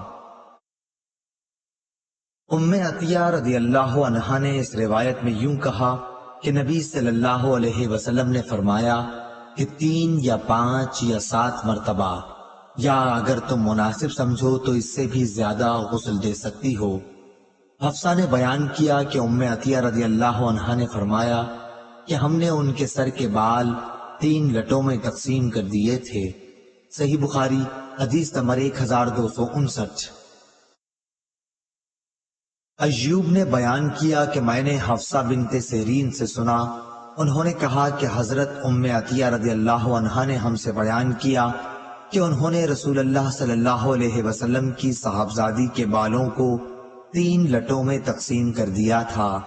پہلے بال کھولے گئے، پھر انہیں دھو کر ان کی 3 چٹیاں کر دی گئیں۔ صحیح بخاری حدیث نمبر 1260۔ ایوب نے خبر دی، کہا کہ میں نے ابن سیرین سے سنا، انہوں نے کہا کہ ام عطیہ رضی اللہ عنہا کے یہاں انصار کی ان خواتین میں سے جنہوں نے نبی کریم صلی اللہ علیہ وسلم سے بیعت کی تھی ایک عورت آئی۔ بصرہ میں انہیں اپنے ایک بیٹے کی تلاش تھی لیکن وہ نہ ملا۔ پھر اس نے ہم سے یہ حدیث بیان کی کہ ہم رسول اللہ صلی اللہ علیہ وسلم کی صاحبزادی کو غسل دے رہی تھیں کہ آپ تشریف لائے اور فرمایا کہ 3 یا 5 مرتبہ غسل دے دو، اور اگر مناسب سمجھو تو اس سے بھی زیادہ دے سکتی ہو۔ غسل پانی اور بیری کے پتوں سے ہونا چاہیے، اور آخر میں کافور بھی استعمال کر لینا۔ غسل سے فارغ ہو کر مجھے خبر کرا دینا۔ انہوں نے بیان کیا کہ جب ہم غسل دے چکیں تو اطلاع دی، اور آپ نے اظہار عنایت کیا۔ آپ نے فرمایا کہ اسے اندر بدن سے لپیٹ دو۔ اس سے زیادہ آپ نے کچھ نہیں فرمایا۔ مجھے یہ نہیں معلوم کہ یہ آپ کی کون سی بیٹی تھیں۔ یہ ایوب نے کہا، اور انہوں نے بتایا کہ اشعار کا مطلب یہ ہے کہ اس میں نعش لپیٹ دی جائے۔ ابن سیرین رحمہ اللہ بھی یہی فرمایا کرتے تھے کہ عورت کے بدن میں اسے لپیٹا جائے، ازار کے طور پر نہ باندھا جائے۔ صحیح بخاری حدیث نمبر 1261۔ سفیان نے بیان کیا، ان سے ہشام نے، ان سے ام حذیل نے، اور ان سے ام عطیہ رضی اللہ عنہا نے، انہوں نے کہا کہ ہم نے حضرت صلی اللہ علیہ وسلم کی بیٹی کے سر کے بال گوند کر ان کی 3 چٹیاں کر دیں۔ اور وکی نے سفیان سے یوں روایت کیا، ایک پیشانی کی طرف کے بالوں کی چٹی اور 2 ادھر ادھر کے بالوں کی۔ صحیح بخاری حدیث نمبر 1262۔ ہشام بن حسان نے بیان کیا، کہا کہ ہم سے حفصہ نے بیان کیا، ان سے ام عطیہ رضی اللہ عنہا نے، کہ رسول اللہ صلی اللہ علیہ وسلم کی ایک صاحبزادی کا انتقال ہو گیا تو نبی کریم صلی اللہ علیہ وسلم تشریف لائے اور فرمایا کہ ان کو پانی اور بیری کے پتوں سے 3 یا 5 مرتبہ غسل دے لو۔ اگر تم مناسب سمجھو تو اس سے زیادہ بھی دے سکتی ہو۔ اور آخر میں کافور، یا آپ صلی اللہ علیہ وسلم نے یہ فرمایا کہ تھوڑی سی کافور استعمال کرو، پھر جب غسل دے چکو تو مجھے خبر دو۔ چنانچہ فارغ ہو کر ہم نے آپ کو خبر دی تو آپ صلی اللہ علیہ وسلم نے ان کے کفن کے لیے اپنا اظہار عنایت کیا۔ ہم نے اس کے سر کے بالوں کی 3 چٹیاں کر کے انہیں پیچھے کی طرف ڈال دیا تھا۔ صحیح بخاری حدیث نمبر 1263۔ ہشام بن عروہ نے خبر دی، انہیں ان کے باپ عروہ بن زبیر نے، اور انہیں ان کی خالہ ام المومنین حضرت عائشہ صدیقہ رضی اللہ عنہا نے، کہ رسول اللہ صلی اللہ علیہ وسلم کو یمن کے 3 سفید سوتی دھلے ہوئے کپڑوں میں کفن دیا گیا۔ ان میں نہ قمیض تھی نہ عمامہ۔ صحیح بخاری حدیث نمبر 1264۔ ابن عباس رضی اللہ عنہ نے بیان کیا کہ ایک شخص میدان عرفہ میں احرام باندھے ہوئے کھڑا ہوا تھا کہ اپنی سواری سے گر پڑا اور سواری نے انہیں کچل دیا، یا وقستہ کے بجائے یہ لفظ اوقستہ کہا۔ نبی کریم صلی اللہ علیہ وسلم نے ان کے لیے فرمایا کہ پانی اور بیری کے پتوں سے غسل دے کر 2 کپڑوں میں انہیں کفن دو، اور یہ بھی ہدایت فرمائی کہ انہیں خوشبو نہ لگاؤ اور نہ ان کا سر چھپاؤ، کیونکہ یہ قیامت کے دن لبیک کہتا ہوا اٹھے گا۔ صحیح بخاری حدیث نمبر 1265۔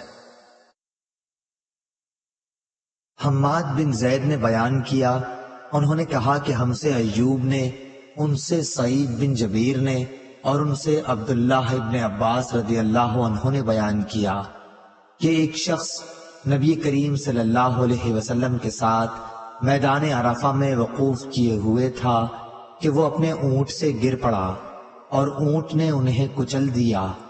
نبی کریم صلی اللہ علیہ وسلم نے فرمایا کہ انہیں پانی اور بیری کے پتوں سے غسل دے کر 2 کپڑوں میں انہیں کفن دو، خوشبو نہ لگاؤ اور نہ سر ڈھکو، کیونکہ یہ قیامت کے دن لبیک کہتے ہوئے اٹھے گا۔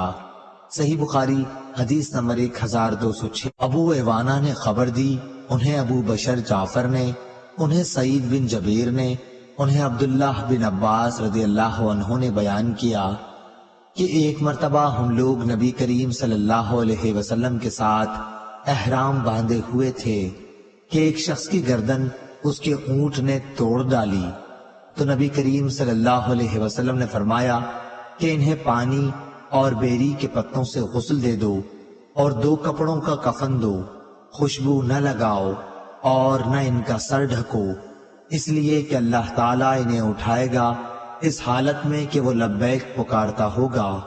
صحیح بخاری حدیث نمبر 1267۔ مسدد نے بیان کیا، ان سے حماد بن زید نے، ان سے عمرو اور ایوب نے، ان سے سعید بن جبیر نے اور ان سے ابن عباس رضی اللہ عنہ نے کہ ایک شخص نبی کریم صلی اللہ علیہ وسلم کے ساتھ میدان عرفات میں کھڑا ہوا تھا، اچانک وہ اپنی سواری سے گر پڑا۔ ایوب نے کہا اونٹنی نے اس کی گردن توڑ ڈالی، اور عمرو نے یوں کہا کہ اونٹنی نے اس کو گرتے ہی مار ڈالا اور اس کا انتقال ہو گیا۔ تو آپ صلی اللہ علیہ وسلم نے فرمایا کہ اسے پانی اور بیری کے پتوں سے غسل دو اور 2 کپڑوں کا کفن دو، اور خوشبو نہ لگاؤ نہ سر ڈھکو، کیونکہ قیامت میں یہ اٹھایا جائے گا۔ ایوب نے کہا کہ یعنی تلبیح کہتے ہوئے اٹھایا جائے گا، اور عمرو نے اپنی روایت میں یلبی کے بجائے ملبیہ کا لفظ نقل کیا، یعنی لبیک کہتا ہوا اٹھے گا۔ صحیح بخاری حدیث نمبر 1268۔ نافع نے عبداللہ بن عمر رضی اللہ عنہ سے بیان کیا کہ جب عبداللہ بن ابی منافق کی موت ہوئی تو اس کا بیٹا عبداللہ صحابی نبی کریم صلی اللہ علیہ وسلم کی خدمت میں آیا اور عرض کی کہ یا رسول اللہ، والد کے کفن کے لیے آپ اپنی قمیص عنایت فرمائیے اور ان پر نماز پڑھیے اور مغفرت کی دعا کیجیے۔ چنانچہ نبی کریم صلی اللہ علیہ وسلم نے اپنی قمیض غایت مروت کی وجہ سے عنایت کی اور فرمایا کہ مجھے بتانا، میں نماز جنازہ پڑھوں گا۔ عبداللہ نے اطلاع بھجوائی۔ جب آپ صلی اللہ علیہ وسلم نماز پڑھانے کے لیے آگے بڑھے تو عمر رضی اللہ عنہ نے آپ صلی اللہ علیہ وسلم کو پیچھے سے پکڑ لیا اور عرض کیا کہ کیا اللہ تعالیٰ نے آپ کو منافقین کی نماز جنازہ پڑھنے سے منع نہیں کیا ہے؟ آپ صلی اللہ علیہ وسلم نے فرمایا کہ مجھے اختیار دیا گیا ہے، جیسا ارشاد باری ہے، تو ان کے لیے استغفار کر یا نہ کر، اگر تو 70 مرتبہ بھی استغفار کرے تو بھی اللہ انہیں ہرگز معاف نہیں کرے گا۔ چنانچہ نبی کریم صلی اللہ علیہ وسلم نے نماز پڑھائی۔ اس کے بعد یہ آیت اتری، کسی بھی منافق کی موت پر اس کی نماز جنازہ کبھی نہ پڑھانا۔ صحیح بخاری حدیث نمبر 1269۔ مالک بن اسماعیل نے بیان کیا، ان سے ابن عینہ نے بیان کیا، ان سے عمرو نے، انہوں نے جابر رضی اللہ عنہ سے سنا کہ نبی کریم صلی اللہ علیہ وسلم تشریف لائے تو عبداللہ بن ابی کو دفن کیا جا رہا تھا۔ آپ نے اسے قبر سے نکلوایا اور اپنا لعاب دہن اس کے منہ میں ڈالا اور اسے اپنی قمیض پہنائی۔ صحیح بخاری حدیث نمبر 1270۔ سفیان سوری نے بیان کیا، ان سے ہشام بن عروہ نے، ان سے عروہ بن زبیر نے، ان سے حضرت عائشہ رضی اللہ عنہا نے کہ نبی کریم صلی اللہ علیہ وسلم کو 3 سوتی دھلے ہوئے کپڑوں کا کفن دیا گیا تھا۔ آپ صلی اللہ علیہ وسلم کی کفن میں نہ قمیض تھی اور نہ عمامہ۔ صحیح بخاری حدیث نمبر 1271۔ مسدد نے بیان کیا، ان سے یحییٰ نے، ان سے ہشام نے، ان سے ان کے باپ عروہ بن زبیر نے، ان سے ام المومنین حضرت عائشہ صدیقہ رضی اللہ عنہا نے کہ رسول اللہ صلی اللہ علیہ وسلم کو 3 کپڑوں کا کفن دیا گیا تھا، جن میں نہ قمیض تھی اور نہ عمامہ تھا۔ حضرت امام ابو عبداللہ بخاری رحمہ اللہ فرماتے ہیں کہ ابو نعیم نے لفظ ثلاثہ نہیں کہا اور عبداللہ بن ولید نے سفیان سے لفظ ثلاثہ نقل کیا ہے۔ صحیح بخاری حدیث نمبر 1272۔ اسماعیل نے بیان کیا، کہا کہ مجھ سے مالک نے بیان کیا، ان سے ہشام بن عروہ نے، ان سے ان کے باپ عروہ بن زبیر نے، ان سے عائشہ رضی اللہ عنہا نے کہ رسول کریم صلی اللہ علیہ وسلم کو سحول کے 3 سفید کپڑوں کا کفن دیا گیا تھا، نہ ان میں قمیض تھی اور نہ عمامہ تھا۔ صحیح بخاری حدیث نمبر 1273۔ احمد بن محمد مکی نے کہا کہ ہم سے ابراہیم بن سعد نے، ان سے ان کے باپ سعد نے، اور ان سے ان کے والد ابراہیم بن عبد الرحمن نے بیان کیا کہ عبد الرحمن بن عوف رضی اللہ عنہ کے سامنے ایک دن کھانا رکھا گیا تو انہوں نے فرمایا کہ معصب بن عمیر رضی اللہ عنہ غزوہ احد میں شہید ہوئے، وہ مجھ سے افضل تھے، لیکن ان کے کفن کے لیے ایک چادر کے سوا اور کوئی چیز مہیا نہ ہو سکی۔ اس طرح جب حمزہ رضی اللہ عنہ شہید ہوئے یا کسی دوسرے صحابی کا نام لیا، وہ بھی مجھ سے افضل تھے، لیکن ان کے کفن کے لیے بھی صرف ایک ہی چادر مل سکی۔ مجھے تو ڈر لگتا ہے کہ کہیں ایسا نہ ہو ہمارے چین اور آرام کے سامان ہم کو جلدی سے دنیا میں دے دیے گئے ہوں۔ پھر وہ رونے لگے۔ صحیح بخاری حدیث نمبر 1274۔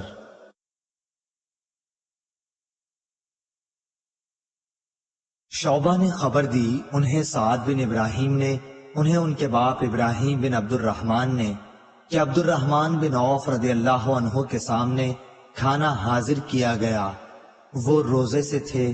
اس وقت انہوں نے فرمایا کہ ہائے معصب بن عمیر رضی اللہ عنہ شہید کیے گئے، وہ مجھ سے بہتر تھے، لیکن ان کے کفن کے لیے صرف ایک چادر میسر آ سکی۔ اگر اس سے ان کا سر ڈھانکا جاتا تو پاؤں کھل جاتے، اور پاؤں ڈھانکتے تو سر کھل جاتا۔ اور میں سمجھتا ہوں کہ انہوں نے یہ بھی فرمایا، اور حمزہ رضی اللہ عنہ بھی اسی طرح شہید ہوئے، وہ بھی مجھ سے اچھے تھے۔ پھر ان کے بعد دنیا کی کشادگی ہمارے لیے خوب ہوئی، یا یہ فرمایا کہ دنیا ہمیں بہت دی گئی، اور ہمیں تو اس کا ڈر لگتا ہے کہ کہیں ایسا نہ ہو کہ ہماری نیکیوں کا بدلہ اسی دنیا میں ہم کو مل گیا ہو۔ پھر آپ اس طرح رونے لگے کہ کھانا بھی چھوڑ دیا۔ صحیح بخاری حدیث نمبر 1275۔ خباب بن ارت رضی اللہ عنہ نے بیان کیا کہ ہم نے نبی کریم صلی اللہ علیہ وسلم کے ساتھ صرف اللہ کے لیے ہجرت کی، اب ہمیں اللہ تعالی سے اجر ملنا ہی تھا۔ ہمارے بعض ساتھی تو انتقال کر گئے، اور اس دنیا میں انہوں نے اپنے کیے کا کوئی پھل نہیں دیکھا۔ معصب بن عمیر رضی اللہ عنہ بھی انہی لوگوں میں سے تھے، اور ہمارے بعض ساتھیوں کا میوہ پک گیا اور وہ چن چن کر کھاتا ہے۔ مصعب بن عمر رضی اللہ عنہ احد کی لڑائی میں شہید ہوئے، ہم کو ان کے کفن میں ایک چادر کے سوا اور کوئی چیز نہ ملی، اور وہ بھی ایسی کہ اگر اس سے سر چھپاتے ہیں تو پاؤں کھل جاتا ہے، اور اگر پاؤں ڈھکتے تو سر کھل جاتا۔ آخر یہ دیکھ کر نبی کریم صلی اللہ علیہ وسلم نے ارشاد فرمایا کہ سر کو چھپا دیں اور پاؤں پر سبز گھاس ازخر نامی ڈال دیں۔ صحیح بخاری حدیث نمبر 1276۔ عبدالعزیز بن ابی حازم نے بیان کیا، ان سے ان کے باپ نے اور ان سے سہل رضی اللہ عنہ نے، کہ ایک عورت نبی کریم صلی اللہ علیہ وسلم کی خدمت میں ایک بنی ہوئی حاشیہ دار چادر آپ کے لیے تحفہ لائی۔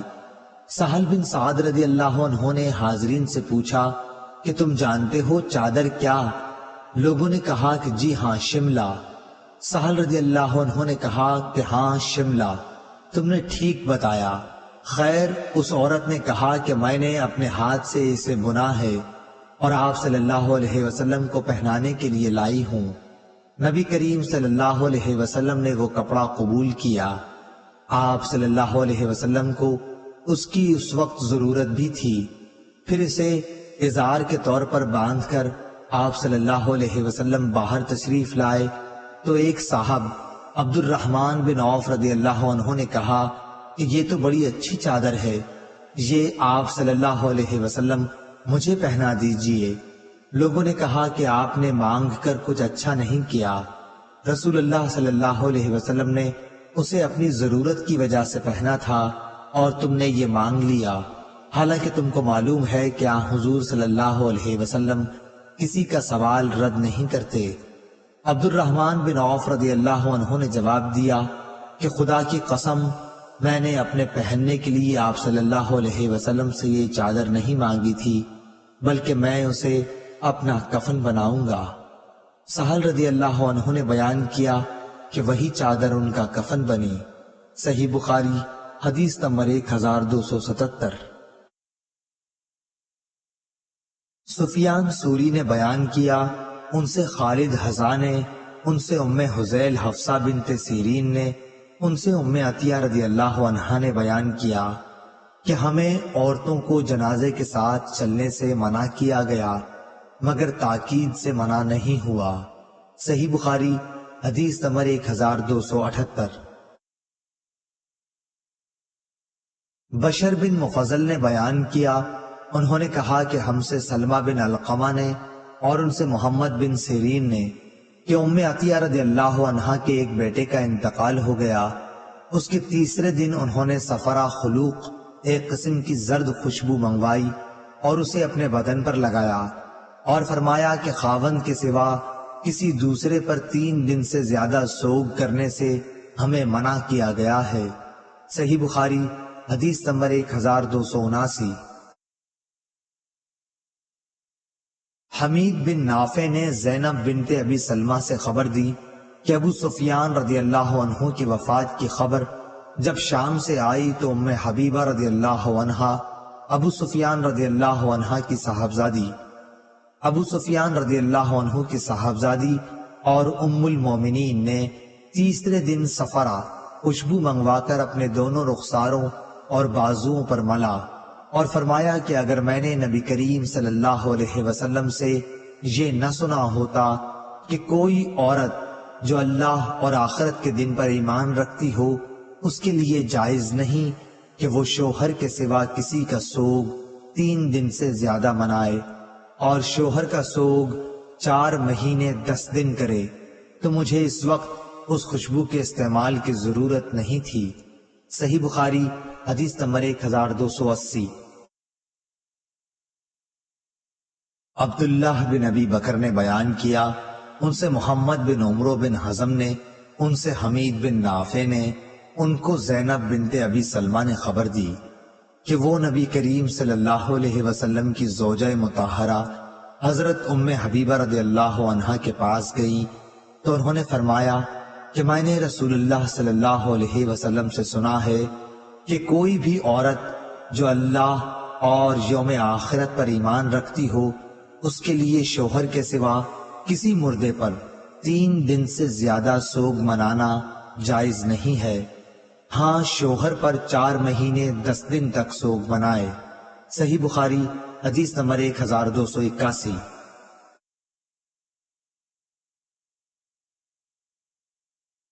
پھر میں حضرت زینب بنت حجش کے یہاں گئی جبکہ ان کے بھائی کا انتقال ہوا۔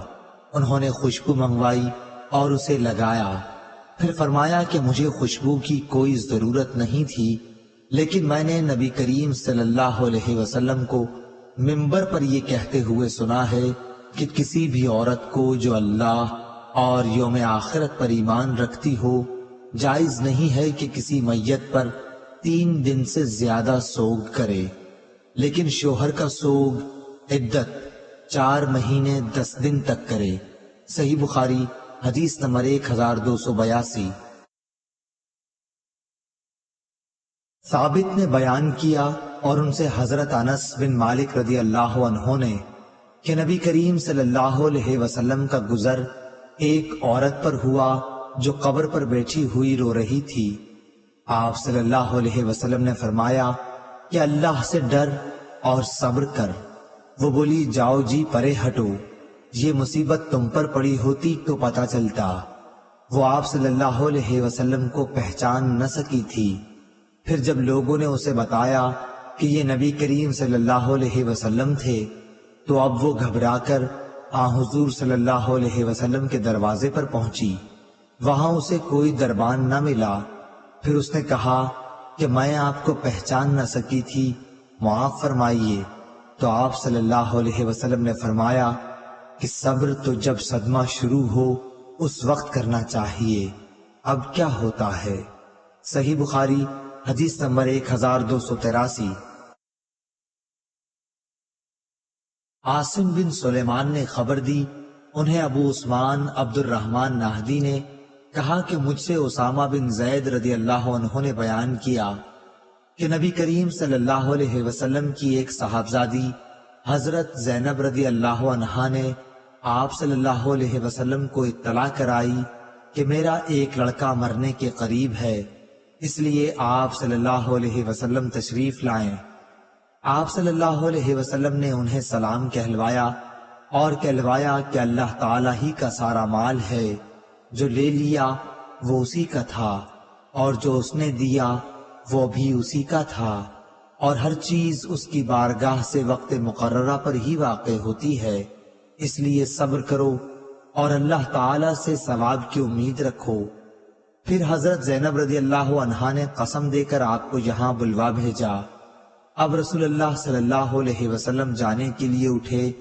آپ صلی اللہ علیہ وسلم کے ساتھ سعد بن عبادہ، معاذ بن جبل، ابی بن کعب، زید بن ثابت اور بہت سے دوسرے صحابہ رضی اللہ عنہم بھی تھے۔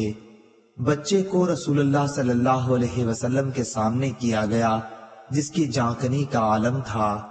ابو عثمان نے کہا کہ میرا خیال ہے کہ اسامہ رضی اللہ عنہ نے فرمایا کہ جیسے پرانا مشکیزہ ہوتا ہے اور پانی کے ٹکرانے کی اندر سے آواز آتی ہے، اسی طرح جانکنی کے وقت بچے کے حلق سے آواز آ رہی تھی۔ یہ دیکھ کر رسول اللہ صلی اللہ علیہ وسلم کی آنکھوں سے آنسو بہہ نکلے۔ سعد رضی اللہ عنہ بول اٹھے کہ یا رسول اللہ، یہ رونا کیسا ہے؟ آپ صلی اللہ علیہ وسلم نے فرمایا کہ یہ تو اللہ کی رحمت ہے جسے اللہ نے اپنے نیک بندوں کے دلوں میں رکھا ہے، اور اللہ تعالیٰ بھی اپنے ان رحم دل بندوں پر رحم فرماتا ہے جو دوسروں پر رحم کرتے ہیں۔ صحیح بخاری حدیث نمبر 1284۔ ابو عامر عقلی نے بیان کیا، کہا ہم سے فلیح بن سلیمان نے بیان کیا، ان سے ہلال بن علی نے، ان سے انس بن مالک رضی اللہ عنہ نے کہ ہم نبی کریم صلی اللہ علیہ وسلم کی ایک بیٹی حضرت ام کلثوم رضی اللہ عنہا کے جنازے میں حاضر تھے۔ وہ حضرت عثمان غنی رضی اللہ عنہ کی بیوی تھی، جن کا 5 ہجری میں انتقال ہوا۔ حضور اکرم صلی اللہ علیہ وسلم قبر پر بیٹھے ہوئے تھے۔ انہوں نے کہا کہ میں نے دیکھا کہ آپ صلی اللہ علیہ وسلم کی آنکھیں آنسوؤں سے بھر آئی تھیں۔ حضور صلی اللہ علیہ وسلم نے پوچھا، کیا تم میں کوئی ایسا شخص بھی ہے جو آج کی رات عورت کے پاس نہ گیا ہو؟ اس پر ابو طلحہ رضی اللہ عنہ نے کہا کہ میں ہوں۔ رسول کریم صلی اللہ علیہ وسلم نے فرمایا کہ پھر قبر میں تم اترو، چنانچہ وہ ان کی قبر میں اترے۔ صحیح بخاری حدیث نمبر 1285۔ عبداللہ بن عبید اللہ بن ابی ملیکہ نے خبر دی کہ عثمان رضی اللہ عنہ کی ایک صاحبزادی ام عبان کا مکے میں انتقال ہو گیا تھا۔ ہم بھی ان کے جنازے میں حاضر ہوئے۔ عبداللہ بن عمر رضی اللہ عنہ اور عبداللہ بن عباس رضی اللہ عنہ بھی تشریف لائے۔ میں ان دونوں حضرات کے درمیان بیٹھا ہوا تھا، یا یہ کہا کہ میں ایک بزرگ کے قریب بیٹھ گیا اور دوسرے بزرگ بعد میں آئے اور میرے بازوؤں میں بیٹھ گئے۔ عبداللہ بن عمر رضی اللہ عنہ نے عمرو بن عثمان سے کہا، جو ام عبان کے بھائی تھے، رونے سے کیوں نہیں روکتے؟ نبی کریم صلی اللہ علیہ وسلم نے تو فرمایا ہے کہ میت پر گھر والوں کے رونے سے عذاب ہوتا ہے۔ صحیح بخاری حدیث نمبر 1286۔ اس پر عبداللہ بن عباس رضی اللہ عنہ نے بھی تائید کی کہ عمر رضی اللہ عنہ نے بھی ایسا ہی فرمایا تھا۔ پھر آپ بیان کرنے لگے کہ میں عمر رضی اللہ عنہ کے ساتھ مکے سے چلا۔ جب ہم بیدا تک پہنچے تو سامنے ایک ببول کے درخت کے نیچے چند سوار نظر پڑے۔ حضرت عمر رضی اللہ عنہ نے کہا کہ جا کر دیکھو تو صحیح یہ کون لوگ ہیں۔ ان کا بیان ہے کہ میں نے دیکھا تو صہیب رضی اللہ عنہ تھے۔ پھر جب اس کی اطلاع دی تو آپ نے فرمایا کہ انہیں بلا لاؤ۔ میں صہیب رضی اللہ عنہ کے پاس دوبارہ آیا اور کہا کہ چلیے امیر المؤمنین بلاتے ہیں۔ چنانچہ وہ خدمت میں حاضر ہوئے۔ خیر یہ قصہ تو ہو چکا۔ پھر جب حضرت عمر رضی اللہ عنہ زخمی کیے گئے تو صہیب رضی اللہ عنہ روتے ہوئے اندر داخل ہوئے۔ وہ کہہ رہے تھے، ہائے میرے بھائی، ہائے میرے صاحب۔ اس پر عمر رضی اللہ عنہ نے فرمایا کہ صہیب، تم مجھ پر روتے ہو، تم نہیں جانتے کہ رسول اللہ صلی اللہ علیہ وسلم نے فرمایا تھا کہ میت پر اس کے گھر والوں کے رونے سے عذاب ہوتا ہے۔ صحیح بخاری حدیث نمبر 1287۔ ابن عباس رضی اللہ عنہ نے فرمایا کہ جب عمر رضی اللہ عنہ کا انتقال ہو گیا تو میں نے اس حدیث کا ذکر عائشہ رضی اللہ عنہا سے کیا۔ انہوں نے فرمایا کہ رحمت عمر پر ہو، بخدا رسول اللہ صلی اللہ علیہ وسلم نے یہ نہیں فرمایا ہے کہ اللہ مومن پر اس کے گھر والوں کے رونے کی وجہ سے عذاب کرے گا، بلکہ حضرت صلی اللہ علیہ وسلم نے یوں فرمایا کہ اللہ تعالیٰ کافر کا عذاب اس کے گھر والوں کے رونے کی وجہ سے اور زیادہ کر دیتا ہے۔ اس کے بعد کہنے لگیں کہ قرآن کی یہ آیت تم کو بس کرتی ہے کہ کوئی کسی کے گناہ کا ذمہ دار اور اس کا بوجھ اٹھانے والا نہیں۔ اس پر ابن عباس رضی اللہ عنہ نے اس وقت یعنی ام ابان کے جنازے میں سورہ نجم کی یہ آیت پڑھی، اور اللہ ہی ہنساتا ہے اور وہی رلاتا ہے۔ ابن ابی ملیکہ نے کہا کہ خدا کی قسم، ابن عباس کی یہ تقریر سن کر ابن عمر رضی اللہ عنہ نے کچھ جواب نہیں دیا۔ صحیح بخاری حدیث نمبر 1288۔ امام مالک نے خبر دی، انہیں عبداللہ بن ابی بکر نے، انہیں ان کے باپ نے، اور انہیں عمرہ بنت عبد الرحمن نے۔ انہوں نے نبی کریم صلی اللہ علیہ وسلم کی بیوی حضرت عائشہ رضی اللہ عنہا سے سنا، آپ نے کہا کہ نبی کریم صلی اللہ علیہ وسلم کا گزر ایک یہودی عورت پر ہوا جس کے مرنے پر اس کے گھر والے رو رہے تھے۔ اس وقت آپ صلی اللہ علیہ وسلم نے فرمایا کہ یہ لوگ رو رہے ہیں حالانکہ اس کو قبر میں عذاب کیا جا رہا ہے۔ صحیح بخاری حدیث نمبر 1289۔ علی بن مسہر نے بیان کیا، ان سے ابو اسحاق شیبانی نے، ان سے ابو بردہ نے اور ان کے والد ابو موسیٰ اشعری نے کہ جب حضرت عمر رضی اللہ عنہ کو زخمی کیا گیا تو صہیب رضی اللہ عنہ یہ کہتے ہوئے آئے، ہائے میرے بھائی۔ اس پر حضرت عمر رضی اللہ عنہ نے فرمایا کہ تجھ کو معلوم نہیں کہ نبی صلی اللہ علیہ وسلم نے فرمایا ہے کہ مردے کو اس کے گھر والوں کے رونے سے عذاب کیا جاتا ہے۔ صحیح بخاری حدیث نمبر 1290۔ ابو نعیم نے بیان کیا، کہا کہ ہم سے سعید بن عبید نے، ان سے علی بن ربیعہ نے اور ان سے مغیرہ بن شعبہ رضی اللہ عنہ نے کہ میں نے نبی کریم صلی اللہ علیہ وسلم سے سنا، آپ فرماتے تھے کہ میرے متعلق کوئی جھوٹی بات کہنا عام لوگوں سے متعلق جھوٹ بولنے کی طرح نہیں ہے۔ جو شخص بھی جان بوجھ کر میرے اوپر جھوٹ بولے وہ اپنا ٹھکانہ جہنم میں بنا لے۔ اور میں نے نبی کریم صلی اللہ علیہ وسلم سے یہ بھی سنا کہ کسی میت پر اگر نوحہ و ماتم کیا جائے تو اس نوحے کی وجہ سے بھی اس پر عذاب ہوتا ہے۔ صحیح بخاری حدیث نمبر 1291۔ عبدان عبداللہ بن عثمان نے بیان کیا، کہا کہ مجھے میرے باپ نے خبر دی، انہیں شعبہ نے، انہیں قتادہ نے، انہیں سعید بن مسیب نے، انہیں عبداللہ بن عمر رضی اللہ عنہ نے اپنے باپ حضرت عمر رضی اللہ عنہ سے کہ نبی کریم صلی اللہ علیہ وسلم نے فرمایا کہ میت کو اس پر نوحہ کیے جانے کی وجہ سے بھی قبر میں عذاب ہوتا ہے۔ عبدان کے ساتھ اس حدیث کو عبدالعالی نے بھی یزید بن زری سے روایت کیا۔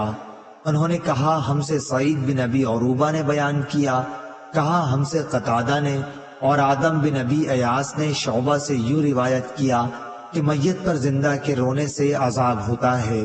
صحیح بخاری حدیث نمبر 1292۔ محمد بن منقدر نے بیان کیا، کہا کہ میں نے جابر بن عبداللہ انصاری رضی اللہ عنہ سے سنا، انہوں نے فرمایا کہ میرے والد کی لاش احد کے میدان سے لائی گئی، مشرکوں نے آپ کی صورت تک بگاڑ دی تھی۔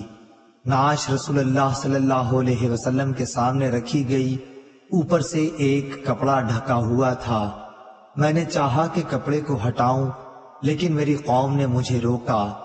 پھر دوبارہ کپڑا ہٹانے کی کوشش کی، اس مرتبہ بھی میری قوم نے مجھ کو روک دیا۔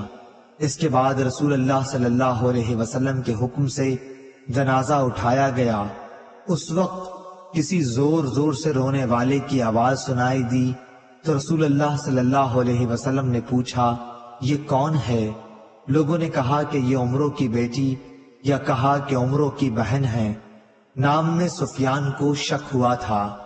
آپ صلی اللہ علیہ وسلم نے فرمایا کہ روتی کیوں ہیں؟ یا یہ فرمایا کہ رو نہیں، کہ ملائکہ برابر اپنے پروں کا سایہ کیے رہے ہیں جب تک اس کا جنازہ اٹھایا گیا۔ صحیح بخاری حدیث نمبر 1293۔ زبید یامی نے بیان کیا، ان سے ابراہیم نخعی نے، ان سے مسروق نے، اور ان سے عبداللہ بن مسعود رضی اللہ عنہ نے کہ رسول اللہ صلی اللہ علیہ وسلم نے فرمایا کہ جو عورتیں کسی کی موت پر اپنے چہروں کو پیٹتی اور گریبان کو چاک کر لیتی ہیں اور جاہلیت کی باتیں بکتی ہیں، وہ ہم میں سے نہیں ہیں۔ صحیح بخاری حدیث نمبر 1294۔ امام مالک نے خبر دی، انہیں ابن شہاب نے، انہیں عامر بن سعد بن ابی وقاص نے، اور انہیں ان کے والد سعد بن ابی وقاص رضی اللہ عنہ نے کہ رسول اللہ صلی اللہ علیہ وسلم حجۃ الوداع کے سال 10 ہجری میں میری عیادت کے لیے تشریف لائے۔ میں سخت بیمار تھا۔ میں نے کہا کہ میرا مرض شدت اختیار کر چکا ہے، میرے پاس مال و اسباب بہت ہے اور میری صرف ایک لڑکی ہے جو وارث ہوگی، تو کیا میں اپنے 2/3 مال کو خیرات کر دوں؟ آپ صلی اللہ علیہ وسلم نے فرمایا کہ نہیں۔ میں نے کہا آدھا؟ آپ صلی اللہ علیہ وسلم نے فرمایا نہیں۔ پھر آپ صلی اللہ علیہ وسلم نے فرمایا کہ 1/3 کر دو، اور یہ بھی بڑی خیرات ہے یا بہت خیرات ہے۔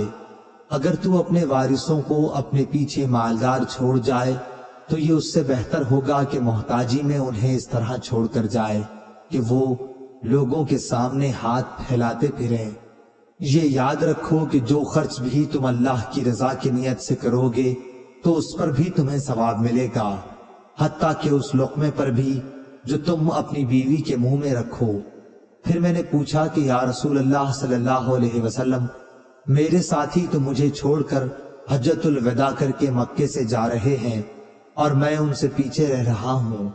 اس پر حضور صلی اللہ علیہ وسلم نے فرمایا کہ یہاں رہ کر بھی تم کوئی نیک عمل کرو گے تو اس سے تمہارے درجے بلند ہوں گے، اور شاید ابھی تم زندہ رہو گے اور بہت سے لوگوں کو، مسلمانوں کو تم سے فائدہ پہنچے گا اور بہتوں کو، کفار و مرتدین کو نقصان۔ پھر آپ صلی اللہ علیہ وسلم نے دعا فرمائی، اے اللہ میرے ساتھیوں کو ہجرت پر استقلال عطا فرما اور ان کے قدم پیچھے کی طرف نہ لوٹا۔ لیکن مصیبت زدہ سعد بن خولہ تھے اور رسول اللہ صلی اللہ علیہ وسلم نے ان کے مکے میں وفات پا جانے کی وجہ سے اظہار غم کیا تھا۔ صحیح بخاری حدیث نمبر 1295۔ ابو بردہ بن ابو موسیٰ نے بیان کیا کہ ابو موسیٰ اشعری رضی اللہ عنہ بیمار پڑے، ایسے کہ ان پر غشی طاری تھی اور ان کا سر ان کی ایک بیوی ام عبداللہ بنت ابی رومہ کی گود میں تھا۔ وہ ایک زور چیخ مار کر رونے لگی۔ ابو موسیٰ رضی اللہ عنہ اس وقت کچھ بول نہ سکے، لیکن جب ان کو ہوش ہوا تو انہوں نے فرمایا کہ میں بھی اس کام سے بیزار ہوں، میں بھی اس کام سے بیزار ہوں جس سے رسول اللہ صلی اللہ علیہ وسلم نے بیزاری کا اظہار فرمایا۔ رسول اللہ صلی اللہ علیہ وسلم نے کسی غم کے وقت چلا کر رونے والی، سر منڈوانے والی اور گریبان چاک کرنے والی عورتوں سے اپنی بیزاری کا اظہار فرمایا تھا۔ صحیح بخاری حدیث نمبر 1296۔ سفیان سوری نے بیان کیا، ان سے اعمش نے، ان سے عبداللہ بن ورا نے، ان سے مسروق نے اور ان سے عبداللہ بن مسعود رضی اللہ عنہ نے کہ رسول اللہ صلی اللہ علیہ وسلم نے فرمایا، جو شخص کسی میت پر اپنے رخسار پیٹے، گریبان پھاڑے اور عہد جاہلیت کسی باتیں کرے وہ ہم میں سے نہیں ہے۔ صحیح بخاری حدیث نمبر 1297۔ عمر بن حفص نے بیان کیا، ان سے ان کے باپ حفص نے اور ان سے اعمش نے اور ان سے عبداللہ بن مرا نے، ان سے مسروق نے اور ان سے عبداللہ رضی اللہ عنہ نے بیان کیا کہ رسول اللہ صلی اللہ علیہ وسلم نے فرمایا کہ جو کسی کی موت پر اپنے رخسار پیٹے، گریبان چاک کرے اور جاہلیت کی باتیں کرے وہ ہم میں سے نہیں ہے۔ صحیح بخاری حدیث نمبر 1298۔ عبد الوہاب نے بیان کیا، کہا کہ میں نے یحییٰ سے سنا، انہوں نے کہا کہ مجھے عمرہ نے خبر دی، کہا کہ میں نے عائشہ رضی اللہ عنہا سے سنا، آپ نے کہا کہ جب نبی کریم صلی اللہ علیہ وسلم کو زید بن حارثہ، جعفر اور عبداللہ بن رواحہ رضی اللہ عنہم کی شہادت غزوہ موتہ میں کی خبر ملی تو آپ صلی اللہ علیہ وسلم اس وقت اس طرح تشریف فرما تھے کہ غم کے آثار آپ کے چہرے پر ظاہر تھے۔ میں دروازے کی سوراخ سے دیکھ رہی تھی، اتنے میں ایک صاحب آئے اور جعفر رضی اللہ عنہ کے گھر کی عورتوں کے رونے کا ذکر کیا۔ آپ صلی اللہ علیہ وسلم نے فرمایا کہ انہیں رونے سے منع کر دے۔ وہ گئے لیکن واپس آ کر کہا کہ وہ تو نہیں مانتی۔ آپ نے پھر فرمایا کہ انہیں منع کر دے۔ اب وہ تیسری مرتبہ واپس ہوئے اور عرض کیا کہ یا رسول اللہ صلی اللہ علیہ وسلم، قسم اللہ کی وہ تو ہم پر غالب آ گئی ہیں۔ عمرہ نے کہا، حضرت عائشہ رضی اللہ عنہا کو یقین ہوا کہ ان کے اس کہنے پر رسول کریم نے فرمایا پھر ان کے منہ میں مٹی جھونک دے۔ اس پر میں نے کہا کہ تیرا برا ہو۔ رسول کریم صلی اللہ علیہ وسلم اب جس کام کا حکم دے رہے ہیں وہ تو کرو گے نہیں، لیکن آپ صلی اللہ علیہ وسلم کو تکلیف میں ڈال دیا۔ صحیح بخاری حدیث نمبر 1299۔ عمرو بن علی نے بیان کیا، ان سے محمد بن فضیل نے بیان کیا، ان سے عاصم احول نے اور ان سے انس رضی اللہ عنہ نے کہ جب قاریوں کی ایک جماعت شہید کر دی گئی تو رسول کریم صلی اللہ علیہ وسلم 1 مہینے تک قنوت پڑھتے رہے۔